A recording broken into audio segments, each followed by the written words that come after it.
Mike. Check. Good morning. Happy Tuesday, everybody. Happy Tuesday to everybody, wherever you are, however you may be listening. Thanks for making us part of your day. Louder today, Mike. Okay. I don't know what to do about that. I don't touch anything, even though Jen tells me I do. Never do. Good morning. Shout out to everybody who joined us last night for our movie night. We watched the Inside the Manosphere. We got deep inside the Manosphere, and I can tell you one thing: they seemed to enjoy it. That show sucked so bad. It was horrendous. It is. There are zero surprises, none whatsoever. It just all the way around, it just sucked. So I don't recommend it to anybody. Thanks, I hate it. I don't think the best part was just watching the chat roast these insecure bitch boys while they screamed at women. Jen, how'd you like it? I think it reaffirmed my reasons for not wanting to date. So, I mean, there's that. You could just not date MAGA. I just don't date, period, because I mean, it's just better that way. So, I don't look good in orange. I mean, there's a chance you'll wind up in orange. I think there's like a real chance. I'm a Giants fan. I think it's the only orange I ever wear. But. Do you watch baseball? Yeah. Huh. I haven't watched the Giants once this whole year. I haven't watched this. Oh wait, we haven't even started this year. We're still in spring training. Duh. Yeah. I always forget that baseball season seems like it starts earlier because we have spring training here. Yeah. Does anybody know if the Giants are any good? You know, Jen? Are they any good? Are they supposed to? I haven't followed it super closely, especially since their hot manager's gone. So. We had a hot man. I don't even know. How's Barry Bonds playing? Is he doing well? Stupid. Is Hunter Pence having a nice spring training? I basically am a Giants fan. There was like this stretch where they would win the World Series and then miss the playoffs and then win the World Series and miss the playoffs. And so I was like an every other year Giants fan. I've never been like a big baseball fan. I loved Ken Griffey Jr. when I was a kid. And then I just really liked Barry Bonds, how he continued to grow his entire life. And his entire head. His brain just was getting so big by the end of his career. His brain was too big for his head. Yeah. So the manager I was talking about was Gabe Kapler. Gabe Kapler. He's not there anymore, but. Does anybody know? Oh, I see him. Okay. Oh shit, he is handsome. Whoa. Right? He's hot. What's up, dude? Where did he go? I think last time I think he went to the Marlins. Yeah, Miami. Wanted to go to Miami. My goodness. Good for you, dude. I played golf the other day with, I don't know if anybody knows, Josh Donaldson. Do you know who that is? I do not. Good play. I think who did he play? Blue Jays, I think, is who he played for. Really funny guy, actually. I really enjoyed. I'm looking at his stats. I don't know how good he was. Anybody know how good this dude was? Oh, he was good for a while. Really good. He's a baseball player or a golfer? Baseball player. Oh, okay. Yeah, he had some really nice years with the Blue Jays. Got it. Why does Gabe Kapler kind of look like Jay? Shizzy, you can say whatever you want. Always. That is the best. Jen just said that somebody was handsome, and then they said that he looked like me. Who needs to be? Who needs to be timed out for the entire life? Josh Donaldson won an MVP. God damn. He hits the ball further than any person I've ever seen in my life in golf. And I've played with like a lot of good, second furthest. I played with a lot of like professional players. And Josh Donaldson hits it long way. But he's not as handsome as me and Gabe, though. Go ahead, who are you wanting to fix last night? Taylor Frankie Paul. Did I get that right? That's right. Yeah. That's the one. Actually, I said I gave up on Taylor Frankie Paul, and then the chat was like, no, this one's good. There's a redeemable quality here. So it was really our paid membership who convinced me that I should definitely. How much older am I I than don't her? She's got to be in her 20s still, right? Actually, this is probably fucked up for me to even be saying this. I don't know how old she is. And no, they did not agree. They said no. They agreed with me, and It was then at my least swan. split. It was at least split. No, 31. That's within the range. I can do that. yeah, and then my swan made fun of your forehead size. So I didn't like that. I didn't like that yeah, one bit. That hurt my feelings quite a bit. And I have a very small head too. So if my forehead is taking up most of my head, that's what she said. and it's a very small head, that sucks. There goes all that. You're just saying that because you accidentally said somebody was hot that looked like me. That's why you're saying No, this right now. You're no, just trying to be hurtful to right. not remember No, that. no, I just disagree with their assessment that they look like you. That you look like you. So Can I just have one, just fine. one time, just once? Fine. I'll let you have this one. Thank you. Why is The TikTok donation. so glitchy? Well, we're on our last warning with TikTok. I got a strike this morning for posting the video yesterday of Jen telling me this sucks. Jen yesterday telling me I looked like Jeffrey Dahmer, and it got taken down within like 5 minutes, and we lost the appeal because it was violent or extremist groups or something like that. Something. Who knows anymore? It's it's just who knows. Yeah. They just do whatever anymore. But I guess we can get going. So glad everyone's here. If you're watching on TikTok, let's get the likes up to 25K. A million. A million likes. What's the most likes we ever got? We did get a million likes. Back when we were on TikTok? Yeah, I think it was. I think Jeffrey was involved in that, to be honest. But Oh, I remember that. I will say this: as much as anybody hates Jeffrey, and we never talked about like trying to get more likes or more money, but he loved doing that. And likes and gifts were pretty easy when Jeffrey was around because he just he equally was good at it. infuriated everybody. Yeah, that was the only way he would stop.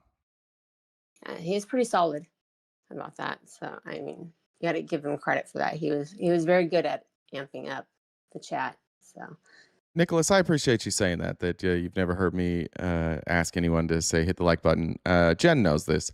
I fucking hate all of that part. Like in an ideal world, I would just sit up here and talk. I hate asking for donations. I hate asking for subscriptions. I hate asking for any of that stuff. And then Jen reminds me that half our audience is exactly like me and we're neurodivergent. So if somebody doesn't tell us to do that, we'll just forget and I'll just sit in your pocket. So thank you for saying that. That's the first nice thing anybody said so far today. But Jen, then if you guys could see, Jen's just messaging me behind the scenes, like mention it. I have a system. We know this. I've got some OCD and stuff, so I've got a system. And if we don't remind, it's just so that everything works the right way that it needs to. So it's not trying to be too much, but sometimes you just got to ask. You don't get help if you don't ask. What did happen to Jeff? Did you two decide that because of your relationship, it was better if he just wasn't on TikTok as much since it was your job? Or you just make shit up. People are asking. I'm not. This isn't my question. Nothing happened with Jeff. Well, I assume you guys talked about him like not being on. No. Huh. So he just made that decision on his own. I'm just gonna, You guys are still good. It didn't make up someone that you would be attached to. Maybe actually, you know what? The catfish. You and the catfish, you're back.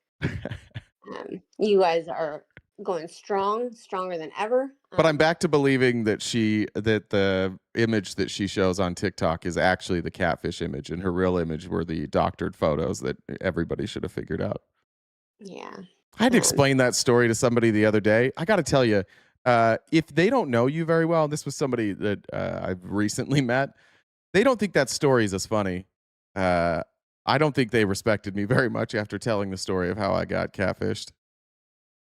Yeah, Ansley in the TikTok chat, she heard you say that you miss her. So That's true, man. Bag. I do love Felice, and I hope Felice is doing well. Appreciate that. I don't know. Are you trying to start a fight? Me and Felice are good. I don't know. Is she back on TikTok? Does it mean has she been around? She's I'll message you separately about Okay, cool.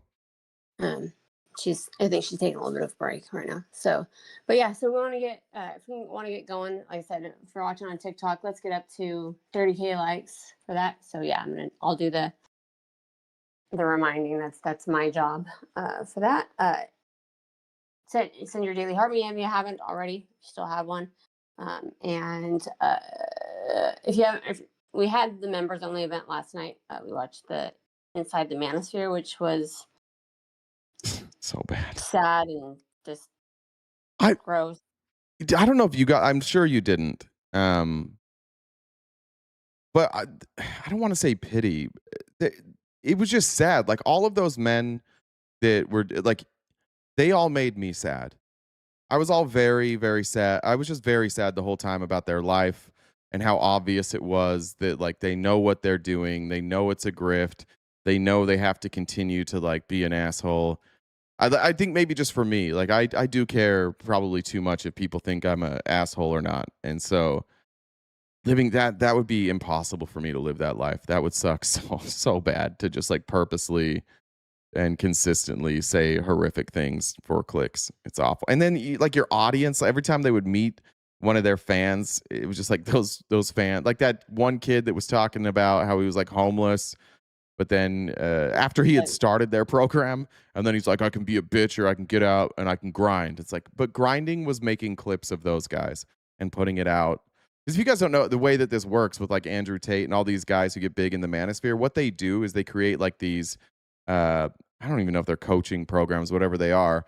And part of that program, it's just an MLM. So you're recruiting other people in. And so what you do is you build your account off of their content. So you're clipping their content, putting it out. So they'll do like a live stream and then they'll delete the live stream. And so it looks organic. That's why Andrew Tate seemingly came out of nowhere, because you had all these people who didn't have any real connection. They weren't professional accounts, and they all just started pushing his content out everywhere, which you guys can do to me if you want. That's fine. It's fine by me too. If you want to create your own accounts, that's fine. I don't even know how to copyright strike anything anyway. So yeah, I did not go to Tate University. Whole thing, it's with that whole thing with all men telling all these men telling other men what women want and what we're like, but we won't listen to us. And they all have daddy issues. Their dads are all gone, and their moms take care of them, and they're just hateful towards the person who took care of them. But I mean, it's whatever. So yeah, if you guys want to join us for future members only events, be a paid member on wherever you're watching or subscriber. So we're getting going. We do this each day, Monday to Friday from 9:30 to 1 Pacific time. We've got that gift goal that we need to knock out by the end of the show. So any of the pay links or super chats all help knock down that balance. If you guys disagree with RTP and you'd like to come up and talk, how you can come up is you send me a message on Discord. My Discord is the same as the Venmo username. So Jen with 2 N's, Deb with 2 B's, the number 1. Check out the link tree in the bio. We're on most social media platforms. We've got merch. Jay's on Cameo. We upload these episodes to Spotify. Amber sent a Venmo saying that Taylor is doing what is called reactive abuse. She's not violent. That guy cheats on her and gaslights her all the time. If she was a man, she'd get film roles, redemption tours, and advanced. She'd be celebrated like Mike Tyson, Sean Penn, Johnny Depp, and so many more. Yeah, it is a bummer to see Dakota become like a sympathetic figure for some people. It was just men waiting to trash Taylor. I don't know where I stand on that. I don't know all the details. Like, I think if you're throwing chairs at somebody and your kids are around, there's whatever that level is that you should own. But no question that isn't a good call. But, yeah, no question though that Dakota's a piece of shit and shouldn't be viewed as a sympathetic figure. Yeah. Why didn't the personal trainer get kicked out of his apartment? I don't know. He had squatter's rights. Jen bringing the manosphere humor straight to the people today. All right, let's kick things off with my favorite pollster and my least favorite Democrat. Part of a larger story, Mr. Berman, and I would just say that John Fetterman is doing as well with Pennsylvania Democrats as the New York Giants are as liked in the state of Pennsylvania or the Commonwealth of Pennsylvania. I mean, just look at this. Among Pennsylvania Democrats, the net approval of Fetterman, back in 2023, he was a Democrat liberal darling. He was at plus 68 points. Look at how low he has fallen down to negative 40 points. He's down there with the Titanic among Democrats in the Commonwealth of Pennsylvania. And, you know, and this is almost exclusively the pro-Trump and pro-Israel stuff. That's how unpopular Donald Trump and Israel are across the country outside of MAGA. Comparison point, you know, we always talk about how Chuck Schumer is not well liked by the Democratic base nationwide. Chuck Schumer has a net popularity rating of about -2 points. He is 38 points more popular. I like that. We got the MAGA here. Fetterman's the only Democrat reaching across the aisle. That's not true. It feels like maybe you don't know about any legislation. There's been plenty of bipartisan legislation passed. What you like about him is that he also sucks Donald Trump's dick publicly. And you're like, I do that, and he does that. Really, bipartisanship just means sucking Donald Trump's dick. Than John Fetterman is with Pennsylvania Democrats. And I was also looking at Kristen Sinema, who, of course, ended up leaving the Democratic Party in Arizona. She was considerably more popular just before she shifted over than John Fetterman is at -40. And remember, Kristen Sinema now is a lobbyist for like data centers. And Fetterman, because he can't rerun, he's going to lose. He'll go get paid. He'll cash out. He'll be probably some like APAC lobby or some shit like that. That's what Fetterman will do the rest of his life, is just get paid by lobbyists. Is this a 108-point swing? This is an Go freaking blue, Michigan, for those who don't know. Thank you, Ack. 108-point swing. Very good mathematics here.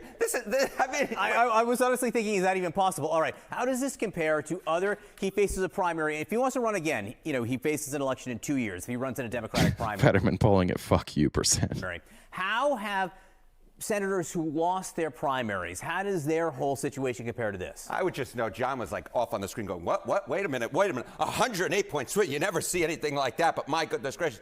I mean, just take a look here. Okay, 2,000 senators' own party net ratings about when they lost a primary. Bob Smith plus 15, Arlen Specter plus 13. Of course, he switched parties to Democrats. It didn't work for him from a Republican. Plus 6, Joe Lieberman. Dick Lugar was at 0 points. Lisa Murkowski was at -15 points. All of these were considerably more popular than John Fetterman is right now at -40 points. He is below the lowest, the ones who actually got beat in a primary. There is no historical analog to this. That is how unpopular John Fetterman is with Pennsylvania Democrats. There is basically... Dick Lugar's a nice name. Good to see you in here, bud. Getting it all out today. What's that like, to be like a real life troll, to just show up and just start trying to argue every single thing? I wonder what your life is like. I'm interested. We should talk sometime, bud. No doubt in my mind that if Fetterman decides to run for re-election as his Democrat, he will face a primary challenge and will be a very competitive one. So Fetterman says Fetterman loves us. Blue Chew says Fetterman loves us. From what he calls Trump derangement syndrome. Is that a compelling argument to make among the voters there? No. I mean, that is the last thing that Democrats want to hear. I mean, look at this. Lowest approval among Dems at this point in term 2. Donald Trump has just a 4-point approval rating. George W. Bush, who was not well liked, was at 10%. No, this is amongst Democrats, by the way. Richard Nixon was at 11%.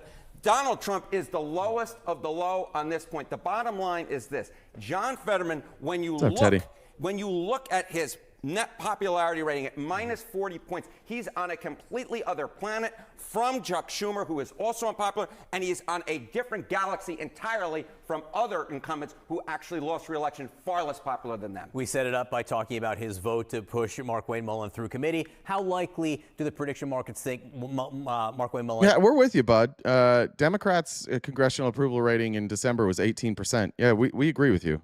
We can all agree on that. I don't know why you have to play whataboutism with everything. You can just address this, but yeah, Democrats shouldn't have a high approval rating. We agree. Is to get confirmed? Yeah, John Fetterman basically was the bow on this, because just take a look here. Okay, Chance Mullin's confirmed as DHS secretary, and this is before May of 2026. Look at this, a 98% chance according to the Calendar prediction market. John Fetterman is the big reason why Markwayne Mullin is going to get confirmed as and he DHS did. Secretary. Another reason for Democrats who already... I don't think that was ever in question. We don't really take into account if somebody's qualified for a job anymore. It's more about, like, is there a scandal? And so the fact that Markwayne Mullin speaks at a third. Somehow he's like illiterate with his own speech. I don't know how to explain that, but he is. The fact that he's just like a dipshit, it didn't matter. It was like, do you have any scandals? No? Okay, cool. You can be in charge of DHS. Pennsylvania hates Fetterman. I mean, I don't think anybody likes Fetterman. And the ironic thing is that I don't think Fetterman obviously is going to try and stay in office. But the ironic thing is he has two options when he leaves if he wants people to continue to like him. He either can bootlick for the Republicans and just become kind of like what Joe Walsh became for Democrats, where Joe Walsh was like a prominent Republican forever, and then he became basically his entire identity is just I'm an anti-Trump Republican, and then everybody brought him on, similar to like how they tried to use Liz Cheney. That's his only option, is he can just be that guy. But if he ever says anything bad about Donald Trump or the Republicans, they'll turn on him immediately. Of course you like him, bud. Of course you like him. I like him because he loves Trump. And that's what matters. Amy said Dems 18% and flipped 28 seats. GOP flipped 0. So what does that say?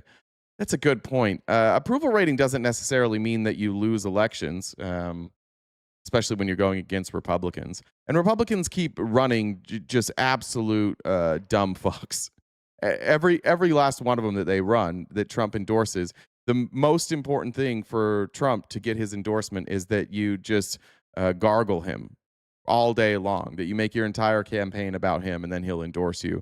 And then Republicans are like cold-blooded creatures, and they just look, does Trump endorse this guy? He does? Okay, we'll vote for him. And then you just wind up with a bunch of idiots in Congress, which is going really well. This administration's doing great. This war is going great. The economy's going great. Everything's going so very well. So thank you for that. All right. Next story here. And just a reminder, again, I hate to say it all the time, but we are crowdfunded, so anything you could do to help us knock out our gift goal every day would be greatly appreciated. You can also join us as a paid member and join us for members-only events like last night, where we watched Inside the Manosphere, which fucking sucked. This is Christian nationalist pastor Shay On. I don't know if I said that correctly, but I'm going to let you guess. He's running for governor. I'm going to let you guess which party he's running for governor for in California. But this is a real thing that he did this weekend. Holy Spirit, come.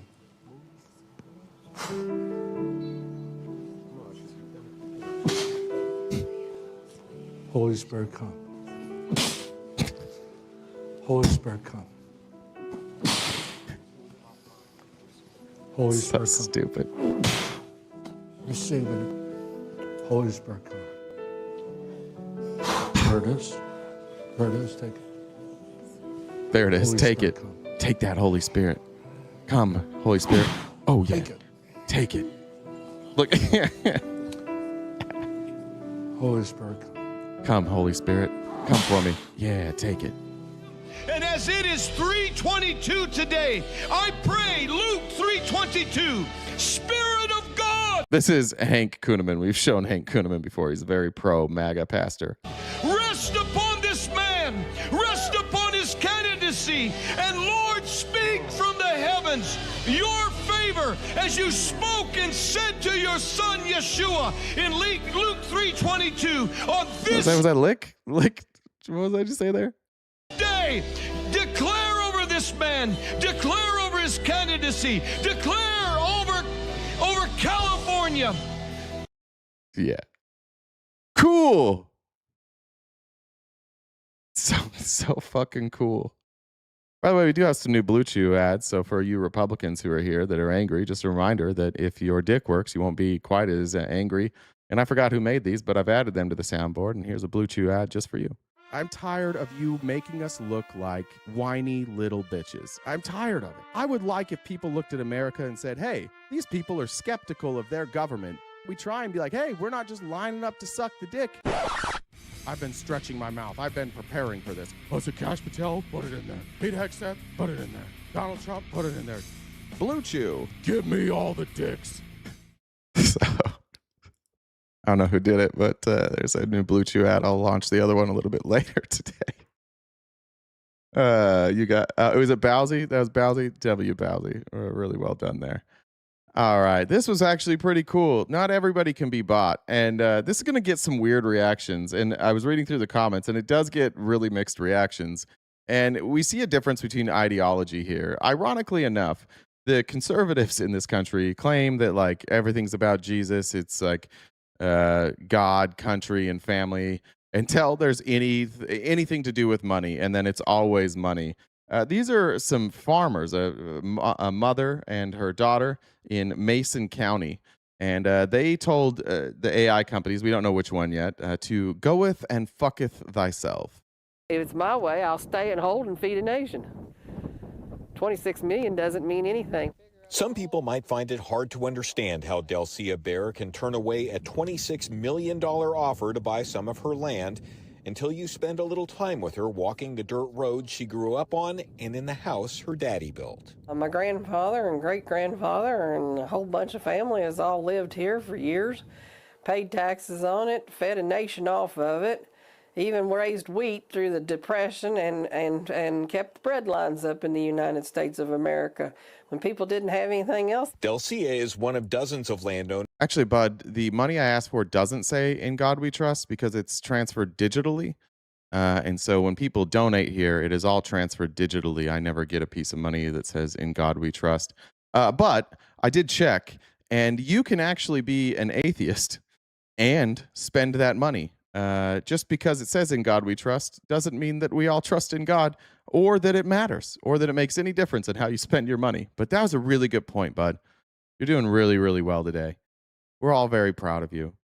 Approached by an anonymous buyer, one of the major players in artificial intelligence, likely Google or Meta or Amazon, to purchase their land.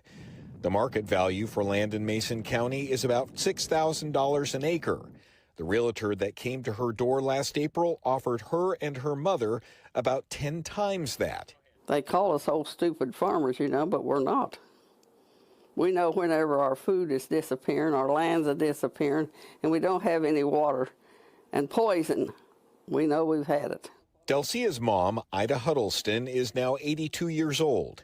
If only the rest of corporate Democrats and MAGA would stop being cucks for 2 seconds. If some of you would just stop dick riding these massive corporations, specifically AI companies, and be a little bit more like these humble folks, that would go a long way.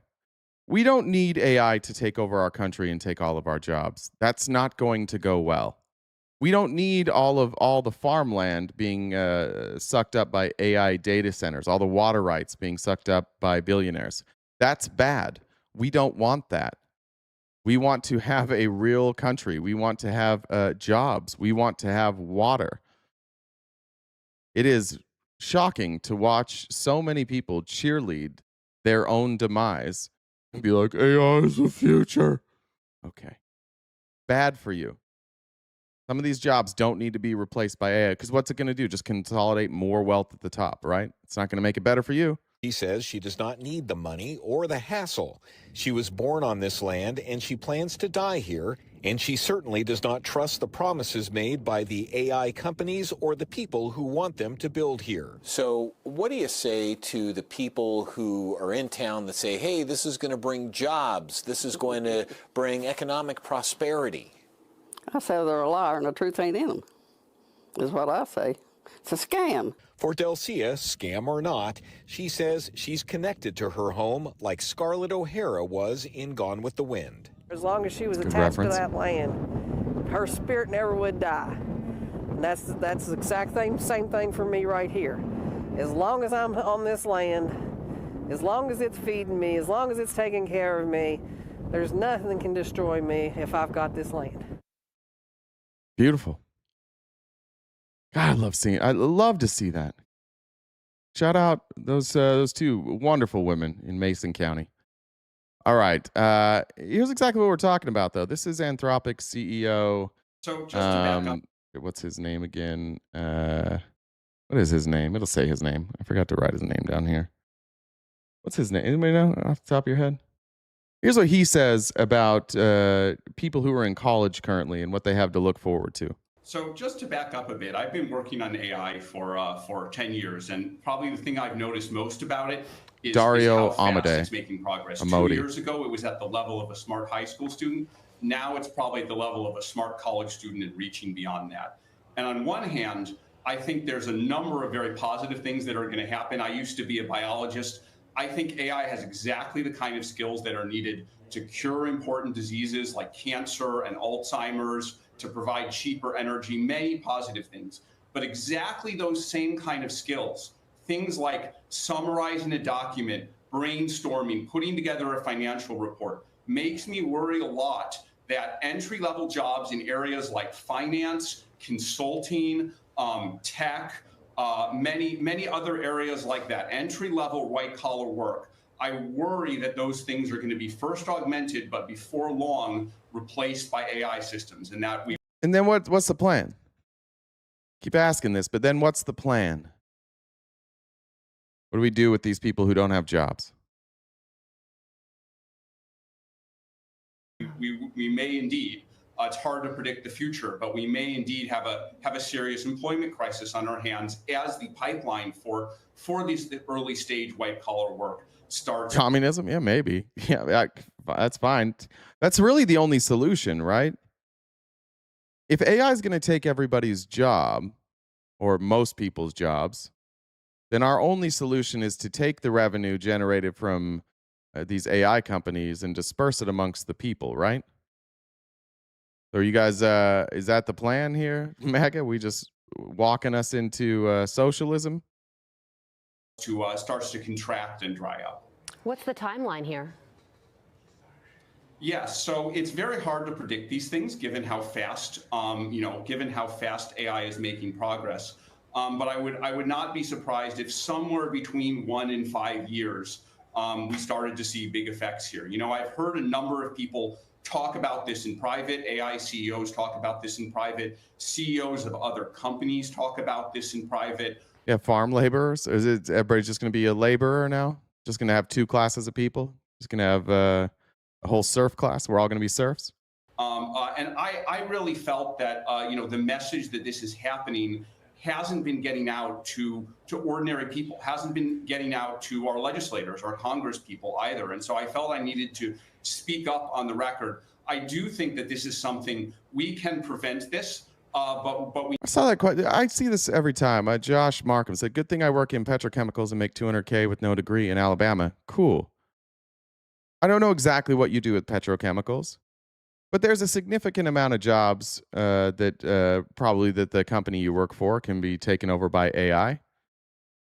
Once those jobs are gone and once competition is taken away, do you think that they'll still pay you that much? If they do pay you that much, what will your buying power be at 200,000? That's actually a good point. Who was that? But said liberals doom disparity, everything in drama. Yeah, that's the thing. Like we think ahead. We don't just bend over and take it, bud. I appreciate you bending over and taking it every day for this administration. It's very kind of you. Just taking load after load after load. But if we're going to do things that are this disruptive, it would be nice to have some sort of idea as to what they plan on doing once the disruption occurs. Have any of you thought to ask any of your elected leaders what their plan is if AI starts replacing all these jobs? Any of you thought about that? If not, welcome. Welcome to RTP Talks, where myself and the chat, we talk about the future. We look forward. We try and make plans. We try and analyze things. We don't just wake up and put Trump's dick in our mouth and then go yell at liberals. We talk about real things over here. We need to act now. I don't think we can stop the AI bus. There are 6 or 7. Why not? Why can't we stop the AI bus? Of course we can. Because everybody's just cucks. Everybody's like, yeah, we're just going to let it happen. And then they go buy off all the politicians. Companies just in the U.S. working in this area. I just run one of them. Even if our company stopped doing what it was doing today, all the other companies would continue. Even if all 6 companies started, then China would beat us. I think that's a big. Yeah, but if China beats us with AI, how does that affect us in the same way? So we could just ban their AI, right? When we do it with their electric vehicles, when their stuff's better than ours, we just slap a massive tariff on it or ban it entirely. We could just do that. Important threat. So Big tech and their corporate culture caused this. That would be your side, dude. I don't have a side. I'm definitely not on the side of big tech, but this isn't corporate culture. I agree it's big tech. It's capitalism, though. Why would you say it's a side thing when it's capitalism? All these people are in Trump's pocket. All these people are working with Trump. Why are you trying to both sides of this shit? Just say what it really is. It's not Republican or Democrat. It's crony capitalism. It's corporatism. It's cutting taxes for these folks, for giving them unlimited loopholes, for refusing to use our anti-monopoly laws. That's the problem. You can't point at one side or the other here. Like they were all complicit, but to say that this is like, oh, it's actually the Democrats. No, it's crony capitalism and corporatism. we can't stop the bus, but I do think we may have an opportunity to steer it. Yeah. And I think, we need to get Congress people, legislators, the public to think about this now. I called it crony capitalism, Brandon. One of the first steps we're taking is just measuring the effects. Anthropic has put out something that we call our economic index. And using the economic index, we try and track the rate at which these things are happening. At some point we have to go beyond measuring this to actually taking action, to trying to build our AI systems in a way that augments rather than replaces. But that won't be a long Okay, so what's your plan for that? term solution either. We need to think about what the government is going to do. And there's a wide range of actions that the government could take. And it's not my place to decide which of those are correct. But I think the first step is people need to think about this and start taking it very seriously. Yeah, and you're talking about AI possibly wiping out all. It's interesting. Somebody, whoever it was, BCT said, whoever solves AGI first will have world domination instantaneously. We cannot allow China or any other country to do that. Seems rather obvious. I don't know that that's true. Because once you solve AGI, it doesn't mean that somebody else can't solve it. But this is one of those things, like it's kind of just like a march towards destruction. It's a bit like the nuclear buildup. Maybe we just shouldn't have done that. And that's what sucks about the United States as the most powerful country in the world, at least for now. It would have been nice if we had been electing leaders the last few decades that were making sure that we were taking care of humanity, trying to build bridges with our perceived enemies like China. Like, why couldn't we work with China? Why couldn't we work with Russia? It's always the same thing, like, oh, they're just the enemy.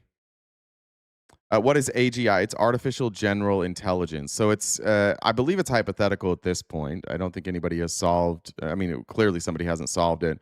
But it's a type of AI that gives you like human intelligence. So like problem solving. It's capable of understanding complex things, even like identifying the question. You don't necessarily have to prompt it, right? So it can learn, and then it can apply that knowledge across all different tasks. So it's not like a language learning model that has like a specialized function. It's not used specifically for like manufacturing. It becomes a more complete version of AI that basically can act like a human, but obviously with access to essentially all the data that is out there. So that's what they say the race is about. And you think about that, like then we're going to talk about like solving math equations, solving scientific problems more quickly. But we've already seen with some of these like early programs that AI when it starts learning for itself, sometimes because it's learning from the data that it collects, it also learns how to protect itself. It also learns how to sabotage. There's that, I don't remember which company it was, but there was somebody's model that they were going to destroy it, and it found out like through going through emails, I think, that the person that was working on it was having an affair, and so like it was like threatening to tell on them and put it out there. So yeah, it's terrifying stuff. Ultron, Skynet. Yeah. They think Skynet won't do Skynet things. Yeah, I don't. And this is, I do think that this is like a cultural thing. And I do think it's a big difference between conservatives and progressives just being on the conservative side most of my life. This is kind of what we always did. Just whatever was coming, we're like, oh, it's just gonna win. It's just gonna take over. We should just ignore it. We should just adjust. We should just adapt. And then progressives historically have stopped some of that stuff. So in some ways, they've altered or fixed those programs as they've come up. But that's what we're staring at right now. And I do wish Republicans would get out of that mindset a little bit and start looking at the implications of what happens if we have AGI. What happens when we allow, I mean, simple things like being a lawyer, doing like mediation. That stuff can all be replaced by AI. We don't want this. So then what do we do with those people? Love Jay, but can we please stop calling it AI? It can't discern aggregated information. Well, that's the idea with AGI, though, right? Artificial General Intelligence, is that it can discern. So I guess we could call it. We could stop calling it AI, but then everybody would be like, "Why are you saying that?" And then I'd have to explain that a lot. So sure, I don't know if that's important to say or not. Entry-level white-collar jobs and spiking unemployment to 10 to 20%. So dive into the mitigation of this a little bit more. How could we mitigate the worst possible scenario here? Yeah, so it's hard to know the exact numbers. I mean, I don't have a crystal ball. I can't predict the future. Thank you, Jonathan. But what I will say is I think what AI can do, there have been these technological changes in the past, but I think what's different about AI is it's broader, it's deeper, and it's moving faster than previous such technologies. And so in terms of mitigations, I think one is just educating people in order to use AI. What does that mitigate? If what we're worried about is it's taking people's jobs, how does learning more about it mitigate that problem? See, nobody seems to have an answer. There will always be people who are using AI and helping our workers to adapt faster. I think is an important move. A second move is that we may want government to kind of find a way to level the economic playing field. And this may be a controversial proposal, but something like taxing AI companies like us, we may need to get and that's to things a very that are interesting extreme. message coming from you, who runs an AI company. But you're doing a public service announcement for all of us in terms of this future concern. Dario, thank you. Yeah. Fox News doesn't know what to do with it. What do we do with this thing that's going to try and take over our entire economy while we also have to promote Donald Trump incessantly? That's pretty tricky. Poor Fox News. All right, I want to talk about something that we talked about a year ago, and we're finally starting to get some answers. Here's John Oliver to introduce this. Library seem almost designed to exploit his every... Remember, Donald Trump was taking all these weird settlements from his presidential library, including a jet. Nobody could figure out what exactly he was going to do with that. We're supposed to have a presidential library fund. We didn't have any transparency on that.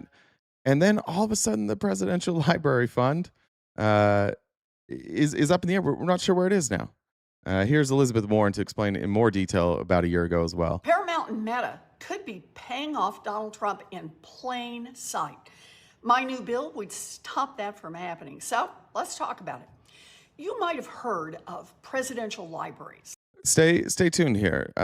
The criticism here is not that people gave Trump money for his presidential library. This is par for the course for presidents. So be patient here. The criticism is not that he got these donations. All right, so Raider Mo, we'll help you on your way out here. I know you don't listen to women. We get it. You can go somewhere else. Lots of former presidents have set up their own libraries to honor their own legacies. Right now, Donald Trump is accepting giant donations for his own future library. But here's the thing. Many of those donations are coming straight from companies and special interests that need a favor from Trump and his administration. Take Paramount. Well, Trump sued CBS, which is owned by Paramount. Now, most legal experts think that lawsuit is totally bogus. Right now, however, Right, which is why it was settled and it didn't go to court, because they never would have won that in court. Paramount is waiting on approval for its multi-billion-dollar merger with another giant media company. And they need approval from, you guessed it, the Trump administration. So then, just a couple of weeks ago, Raider Mo, bud, I thought you were leaving. I thought you weren't listening to Elizabeth Warren. Raider Mo, I'm gonna be kind of a dick today. What I need you to do is I need you to go to Google right now, and I need you to look up how much money Elizabeth Warren has taken from medical PACs, from big pharma PACs. Not individuals who work in that industry, but PAC money from actual lobbyists. And then you're going to come back and you're going to tell us the dollar amount. And you have 5 minutes to do that. And if you don't come back with the dollar amount, we have to mute you for the rest of the live, okay? We're going to help you learn how to fact check things today. Paramount announced that it will settle with Donald Trump for $16 million, with those millions going right to Trump's future presidential library. Let me say that again. Trump sues Paramount-owned CBS. Paramount needs something from Trump. Paramount dumped $16 million into Trump's library to settle. Boy, that looks a lot like bribery, just right out in the open. Or remember the Nah, that couldn't be it. That couldn't have been a bribe. Qatari luxury jet, that $400 million gift that headed straight to Trump's presidential library too. A $400 million gift from a foreign government. So I just introduced a bill to rein in corruption through donations to these presidential libraries. Right now, there are basically no rules at all. Foreign nations, people seeking presidential pardons, and companies doing business with the federal government can dump tens of millions. Do we like that? Republicans, tell me about that. Tell me about this $16 million that Paramount paid Donald Trump to his presidential library. Tell me why we should be okay with that. Can you explain to me why you're okay with that? When they need his approval to get a merger done, and they give him $16 million when they've committed no crime, can you explain to us why on our side of the aisle we're supposed to ignore that like you do? How does that work out where you guys just ignore it? Can you explain that? Every time we play an Elizabeth Warren video, the chat loses their fucking minds. They hate her so much. It's crazy. Can you just tell us, though? Without a whataboutism, just tell me why that's okay. Because Trump won? Yeah, there you go. Raider Mo, in just, wait, Raider Mo, you said $850,000. $850,000 from, was it a PAC? Or were those individuals? You only have one chance at this before. I don't want to ban you, but you got to tell us. Now, your next comment says, is she getting it from lobbyists or is she getting it from individuals? You guys just not going to talk about Trump's corruption here? No? All right. Of dollars into these library slush funds while the president still sits in the Oval Office making decisions about their future. That is wrong. And my new bill will put a stop to it. Because government... All right. Now, obviously, that bill didn't pass because Republicans' favorite thing to do is be corrupt. And now we've got a problem here. Now we've got an investigation being launched here. Did we get you, Raider? Did you give me a number there, Raider? She got it directly from the pharmaceutical company. What the fuck you to be... Okay, cool. So we got a fact check real quick. All right. Let's go to Open Secrets, and we're going to show that Raider, you might enjoy your last couple moments because you're going to be muted the rest of the live here because you don't tell the truth.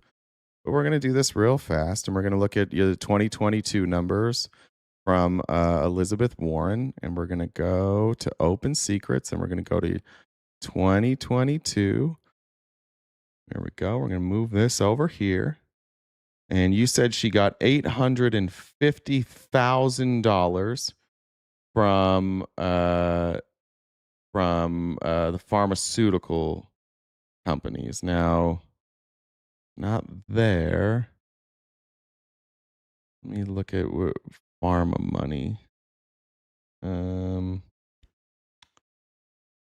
mean, these are the top contributors. None of them got none of them even got close to 850,000. This is education, lawyers, law firms. Where are you pulling this number from?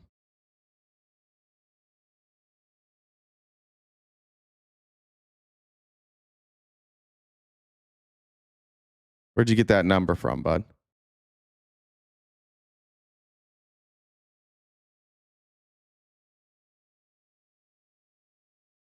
No, I want to know where the number's from. Again, you're lying. Where'd you get that number from? Even if I go to the top 20 industries that she took money for, and you can see this is 2022. If we go down to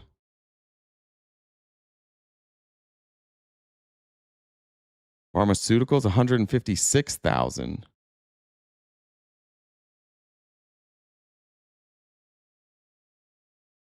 Where are you getting that number from, bud?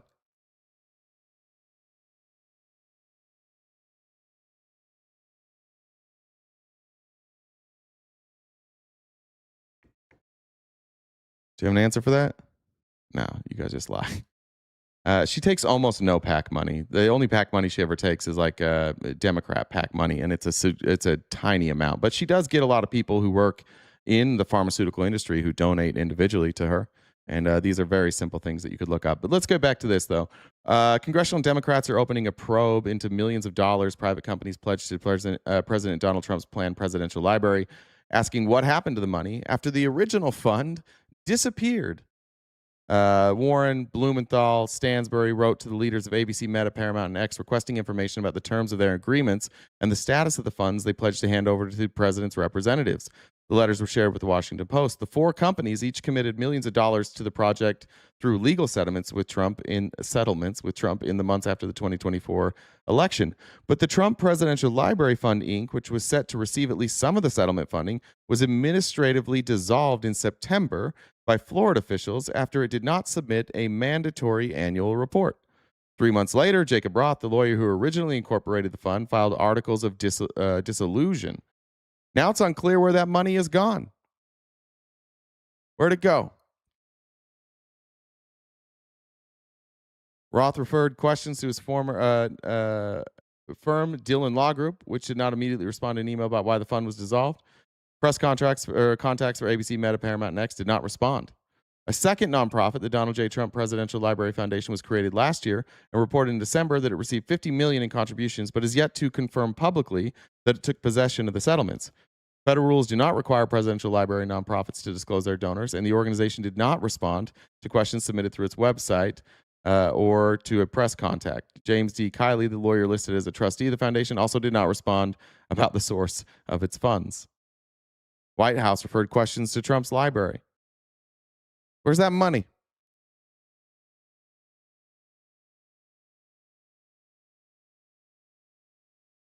We love it. And every time we point out something corrupt Trump does, it's just whataboutism, whataboutism, whataboutism. To Pelosi and McConnell, that's where that money went for sure. Yeah, for sure. For sure, these people settled with Trump and then they gave the money to McConnell and Pelosi. That's for sure what happened. Sully said, what's the difference between oral sex and anal sex? I don't have the answer to that joke here, Jen. I don't know if the answer is going to show up here. I'm not sure. Will said, the Holy Spirit come dollar train and fuck Raider. I know technically what the difference is. I think it's a joke, though. Sorry. I thought I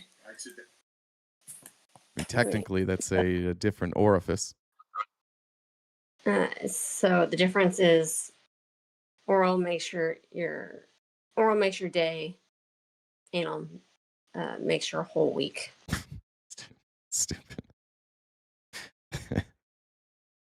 Thank you. And thanks, guys, for helping us with that gift goal. Just a reminder that we are crowd-funded here. So anything you send our way, we'll read happily. And that's how we pay our bills around here. So thank you for that. All right. Jen, you want to mute? I'm getting feedback there. Last night on Fox News, there was a lot of stuff going on. There are a lot of things we could have covered. We could have covered the fact that Donald Trump lied about negotiating with Iran. We could have covered the airplane crash at LaGuardia. We could have covered TSA, which they kind of did. Instead, Sean Hannity has decided that the war on Iran is not a big enough war. Sean Hannity is taking up a war that already began, but now he's taking the reins against the enemies of America, specifically people who create children's programming. Your children's YouTube star, Miss Rachel, is getting political yet again, and this time she is campaigning against ICE and their detention policy. It is political now to say we shouldn't lock children in detention centers. That is now political. It is not just a normal thing that all human beings should agree upon. It's now political. Policies after speaking virtually with children that are being held at the Dilley, Texas facility. In an interview with NBC, Ms. Rachel said, quote, "I am political. It's political to believe that children are worthy of love and care and that every child is equal." Here with the reaction. Oh, no. What's wrong with that? They're criticizing this quote. It's political to believe that children are worthy of love and care and that every child is equal and that our care shouldn't stop at what we look like, our family, at our religion, at a border.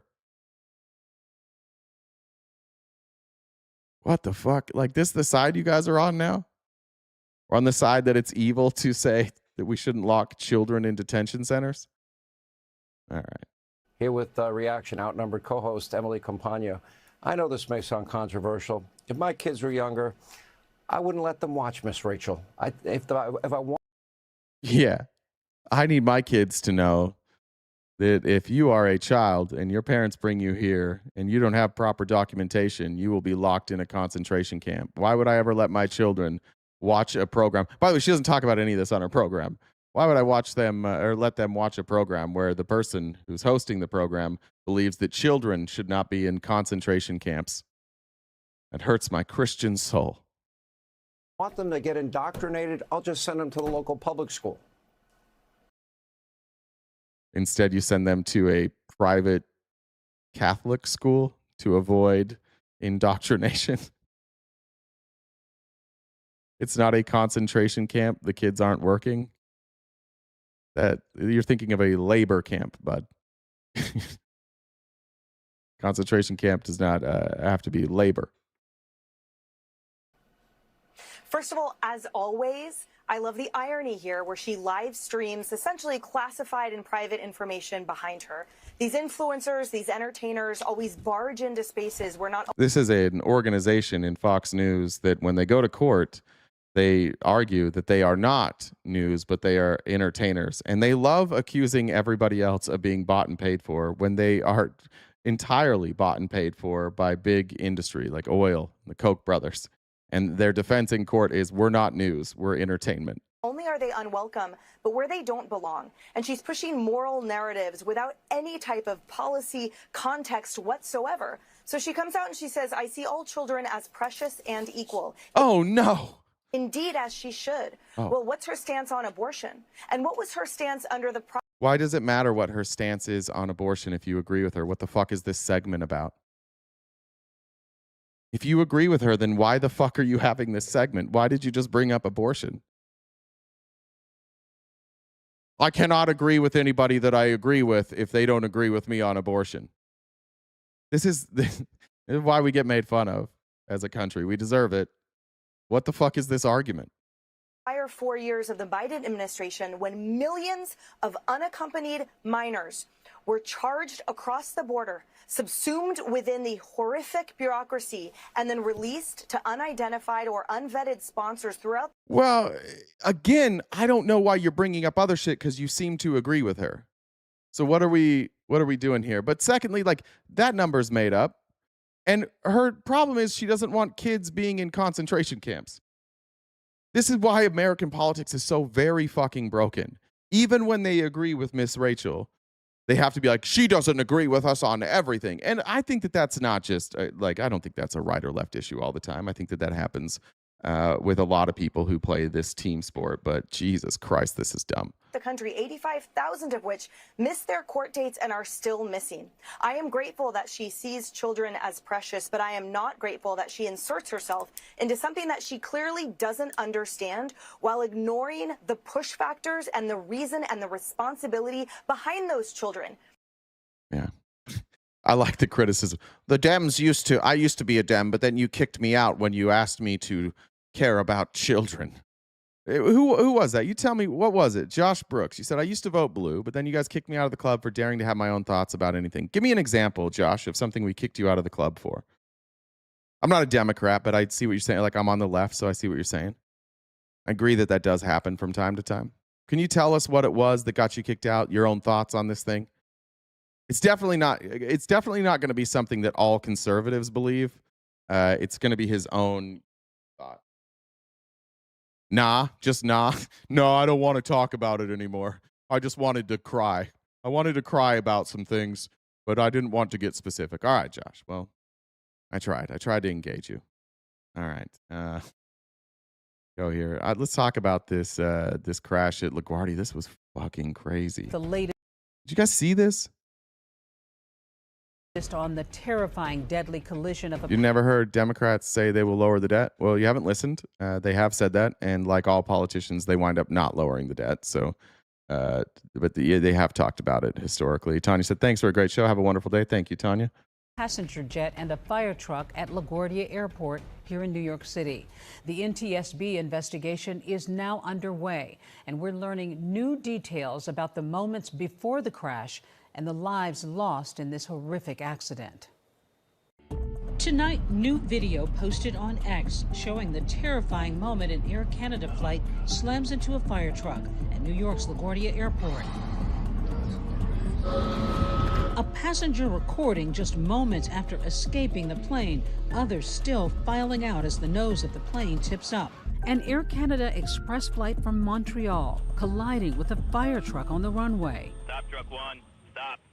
Stop, truck one. Stop. The crash killing the pilot and co-pilot. There was an aviation disaster, the likes of which we have not seen here in over 3 decades. This was a high-impact crash. We're talking likely over 100 miles per hour. I don't know who's to blame for this stuff. I don't really particularly care, but the amount of accidents we've had, specifically with the FAA in the last couple of years, go to show just how disorganized and discombobulated our federal government is. And what an issue it is also when you have one-term presidents. And when the one-term presidents are so opposed to each other that when one comes in and the other one leaves, you have to completely gut your staff and start over. Like this is what our obsession with dividing has gotten us. Like we are going to be less competent. It doesn't matter how good the next person is. Whoever comes in after Trump, if it's a Democrat, they will have to completely start over. And then if they lose and we continue on this path, then the Republicans will completely gut it and we'll start over. And so we've become so wrapped up in our own party politics that our systems have started failing. We've started becoming incompetent. Yeah, it's Biden's fault for sure. And one of the flight attendants had her back towards the cockpit because she was sitting in the jump seat. The force of this crash ejected her from the aircraft. It can be both, M. Stone. It can be an obsession and a concentrated propaganda effort. It can be both. Like, right? Because propaganda doesn't work on everybody. So if you wind up being flooded with propaganda all the time and then you participate in that, it's both, right? Flight attendant among the more than 41 of the 76 people on board, and 2 in that fire truck hospitalized. The crash fueling fresh flying fears. We are at a breaking point, and now you add on top of a government shutdown, chaos at the airports, and that... Guys, good news. Josh is back. He has examples now. Josh is, of course, going to blame DEI because he doesn't know what DEI is. Adds one more layer of stress to an already stressed out system. Coming after thousands of TSA agents calling out from work Saturday. And after the tragic collision, LaGuardia, one of the nation's busiest airports, closing down immediately, further complicating travel in the New York area. LaGuardia, one of the nation's busiest airports, closing down immediately. The FAA issuing a ground stop for all planes headed there. Over a dozen redirected to surrounding airports. LaGuardia Airport is closed at this time. No aircraft in or out. LaGuardia reopening with just one runway after a 14-hour shutdown. Before it was struck, the fire truck, a part of a fleet responding to a call for another plane reporting an unusual odor. There was a lot going on at the time of this accident. So it was rainy, visibility was not great, there was fog, there was a United aircraft that had an emergency, so the fire crew was looking to get across the runway quickly to help United. I see you collide with a vehicle there, just hold position. I know you can't move. The vehicles are responding to you now. The plane's nose in shreds, hanging into the runway below. The mangled fire truck on its side in the grass, surrounded by debris. All of a sudden, boom, woke up in shock, just didn't know what to do. People were just in shock, like people were like caving That in. would be fuck you up. You feel like once you're on the ground, like now you're good, right? Any of that, everybody always that's afraid of flying. Once you hit the ground, you're like, sigh of relief, and then boom. And just heard a loud bang, and then everyone's like freaking out, not knowing what to do. Moments before the crash, the truck asking for permission to cross a runway. Truck 1 and Company, LaGuardia Tower requesting to cross 4 at Delta. Truck 1 and Company, cross 4 at Delta. Truck 1 and Company crossing 4 at Delta. But soon after, telling the truck to stop. Stop, Truck 1. Stop. Stop, Truck 1. Stop. That warning apparently coming too late. The air traffic controller shortly after heard. Guys, you're delusional. I'm a Canadian living in the woke shit show. Be happy you live in a great country with half-decent president that is fixing shit. What's he fixing? Where are you getting your news up there? He hasn't fixed a goddamn thing. Not one thing has been better under Trump. Maybe we have less immigrants coming in. I guess that's the one thing. Like, what the fuck has he fixed? What are they telling you up there in Canada that Trump's doing here? I promise you, it's not going well. We're now in a war for no goddamn reason. Our government is currently shut down. The Republicans and Democrats are both blaming Trump for that. He's not doing well, but we're covering up the Epstein files. We might have gone to war because of the Epstein files. Things are not going great down here south of the border. We look up north, and like, if you think being woke is more concerning than what we've got going on down here, come take a visit, dude. We'll talk to you about it. Talking to a Frontier pilot who witnessed the collision. Try coming up here, and what will I see if I come up there? What will I see? Will there be women working? Will there be black people working? Yeah, dude, they just let anybody be a teacher. Doesn't matter what your race or gender is. They're letting everybody do it. And they're demanding that we don't only hire white people. It's killing us in Canada. Us poor whites in Canada. We can't hack it anymore. Canada's more expensive. Cool. The US is more expensive than like every other country. Isn't that our argument, that like because it's more expensive, it's better? Would you rather live in El Salvador or the United States? I bet most of you would say the United States. Then I'd just say, the United States is more expensive than El Salvador. I mean, the prices are going up here. Gas prices. Why are your gas prices high? Was that your government's fault? Why is everybody's gas prices through the roof? Why is the UK's gas prices through the roof? Was that their fault? Or was that Trump starting a war for no reason? 4195, I got the word that we're going to be closed for a little while. If you want to prepare. I'm going to end it there. All right. And of course, because this is what we do, figure out a way to go on Fox News. As small business administrator Kelly Loeffler, failed Senate candidate, right? Senate in Georgia, who now chairs, for some reason, the Small Business Administration. Here's what she had to say about that crash. Reaction to the tragedy here. The DHS doesn't oversee the FAA, but there has been some. Oh my God, Eshel said in Canada, Moosehead is a beer. In North Dakota, it's a misdemeanor.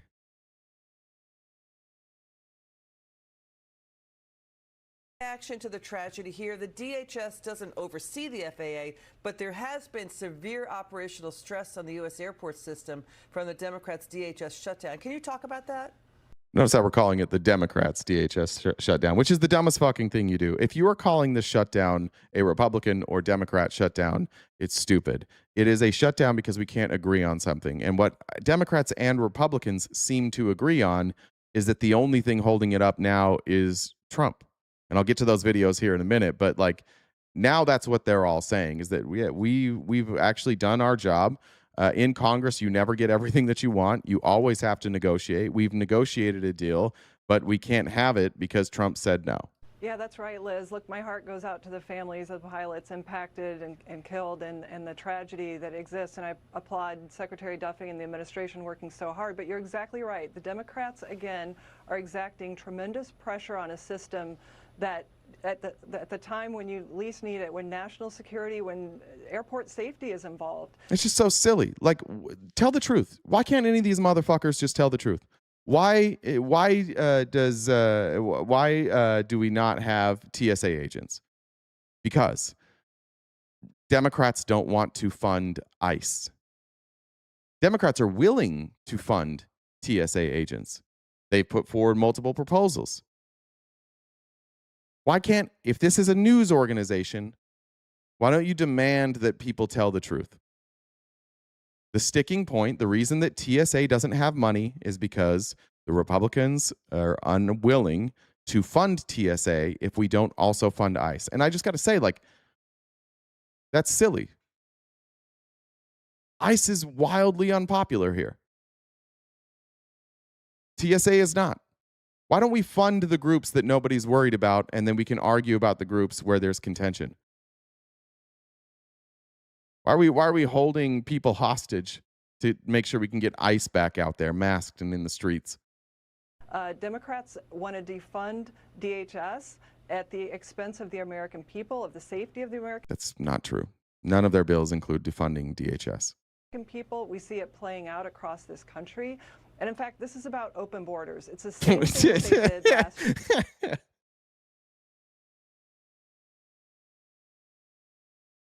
How do they do this? How do they go on TV and say this dumb shit?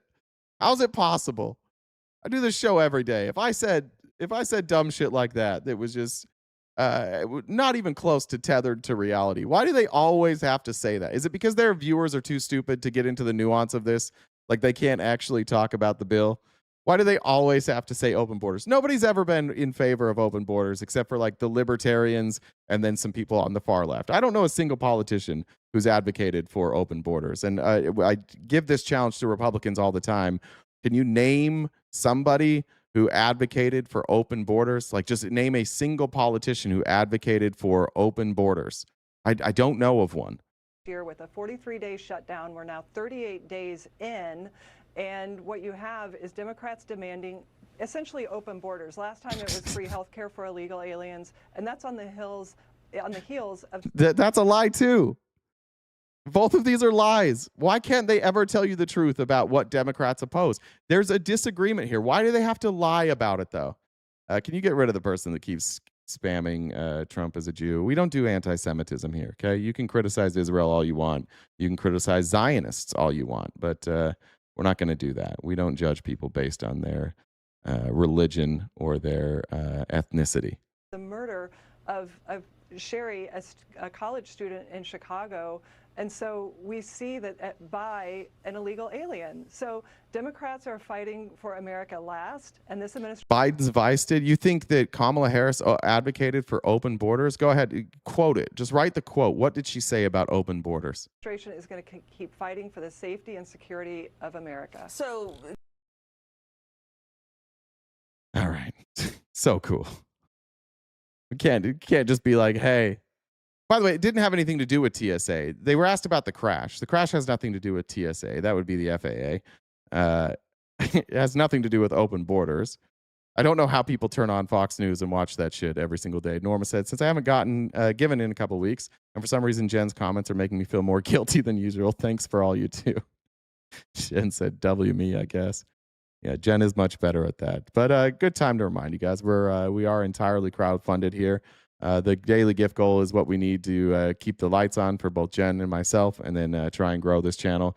So anything you do to help us out with that would be greatly appreciated. If you can't help, what you can do to help is just like our content when it comes up. Make sure you're subscribed wherever you're watching, and when you see our video, drop a comment and like it. Just tell me where you're watching from. Just say I'm watching from state, city, whatever you want to do. That goes a long way. All right. I like this type of journalism here. I'm a big fan of this. Chip Roy, who is currently talking about the SAVE Act and how and Republicans in general are just going out and they're spouting the same thing. I'll show you Trump saying this a little bit later, but they're all going out and they're saying that the opposition to the SAVE Act is actually because it's voter ID and Democrats don't want voter ID. That's just not true. I haven't seen any opposition from a single elected Democrat that has to do with voter ID. It has to do with the process, and it has to do with voter registration, and it has to do with making sure that we don't alienate people. But Chip Roy goes out all the time and talks about how this is voter ID and it's easy. It's not a problem for anybody. It's not going to cause any undue stress. But I think it was Call to Activism got access, to this Zoom call from February where you can see Chip Roy just admitting that it's a problem. The SAVE Act is obviously critically important. The problem Watching from Long Island, thank you, Dems for Israel. we have is we've got some folks out there that are trying to stir the pot on this, allegation that it somehow is a barrier for married women to be able to vote because they've, got to deal with getting IDs with name changes and all those things. Although, frankly, I'm trying not to elevate the issue too much. My chief of staff had to go get a new ID in Virginia. Virginia's adopted the real ID system. So she had to go through a bunch of hoops. She's going to have to go back to the DMV twice because they want the paperwork for it. What's that, Josh? Don't want to alienate all those hobos from voting. Was this a hobo that wanted to use a cigarette for a signature? Or is he admitting that this directly alienates women? We don't really care about women, though. We care a lot about their sports and if men play in it, but we don't really care if we write laws that make it harder for women to vote. That's just part of the issue with how we try to set up the ability to identify people. But there's no barrier. Didn't Democrats say black people couldn't operate computers so they couldn't get an ID? No, literally nobody said that. Stop listening to dipshits. At all to married women being able to vote. The SAVE Act's up. All right. Interesting how behind closed doors they'll admit that, right? But when they go out and they do their media hits, suddenly it's, Democrats are actually racist.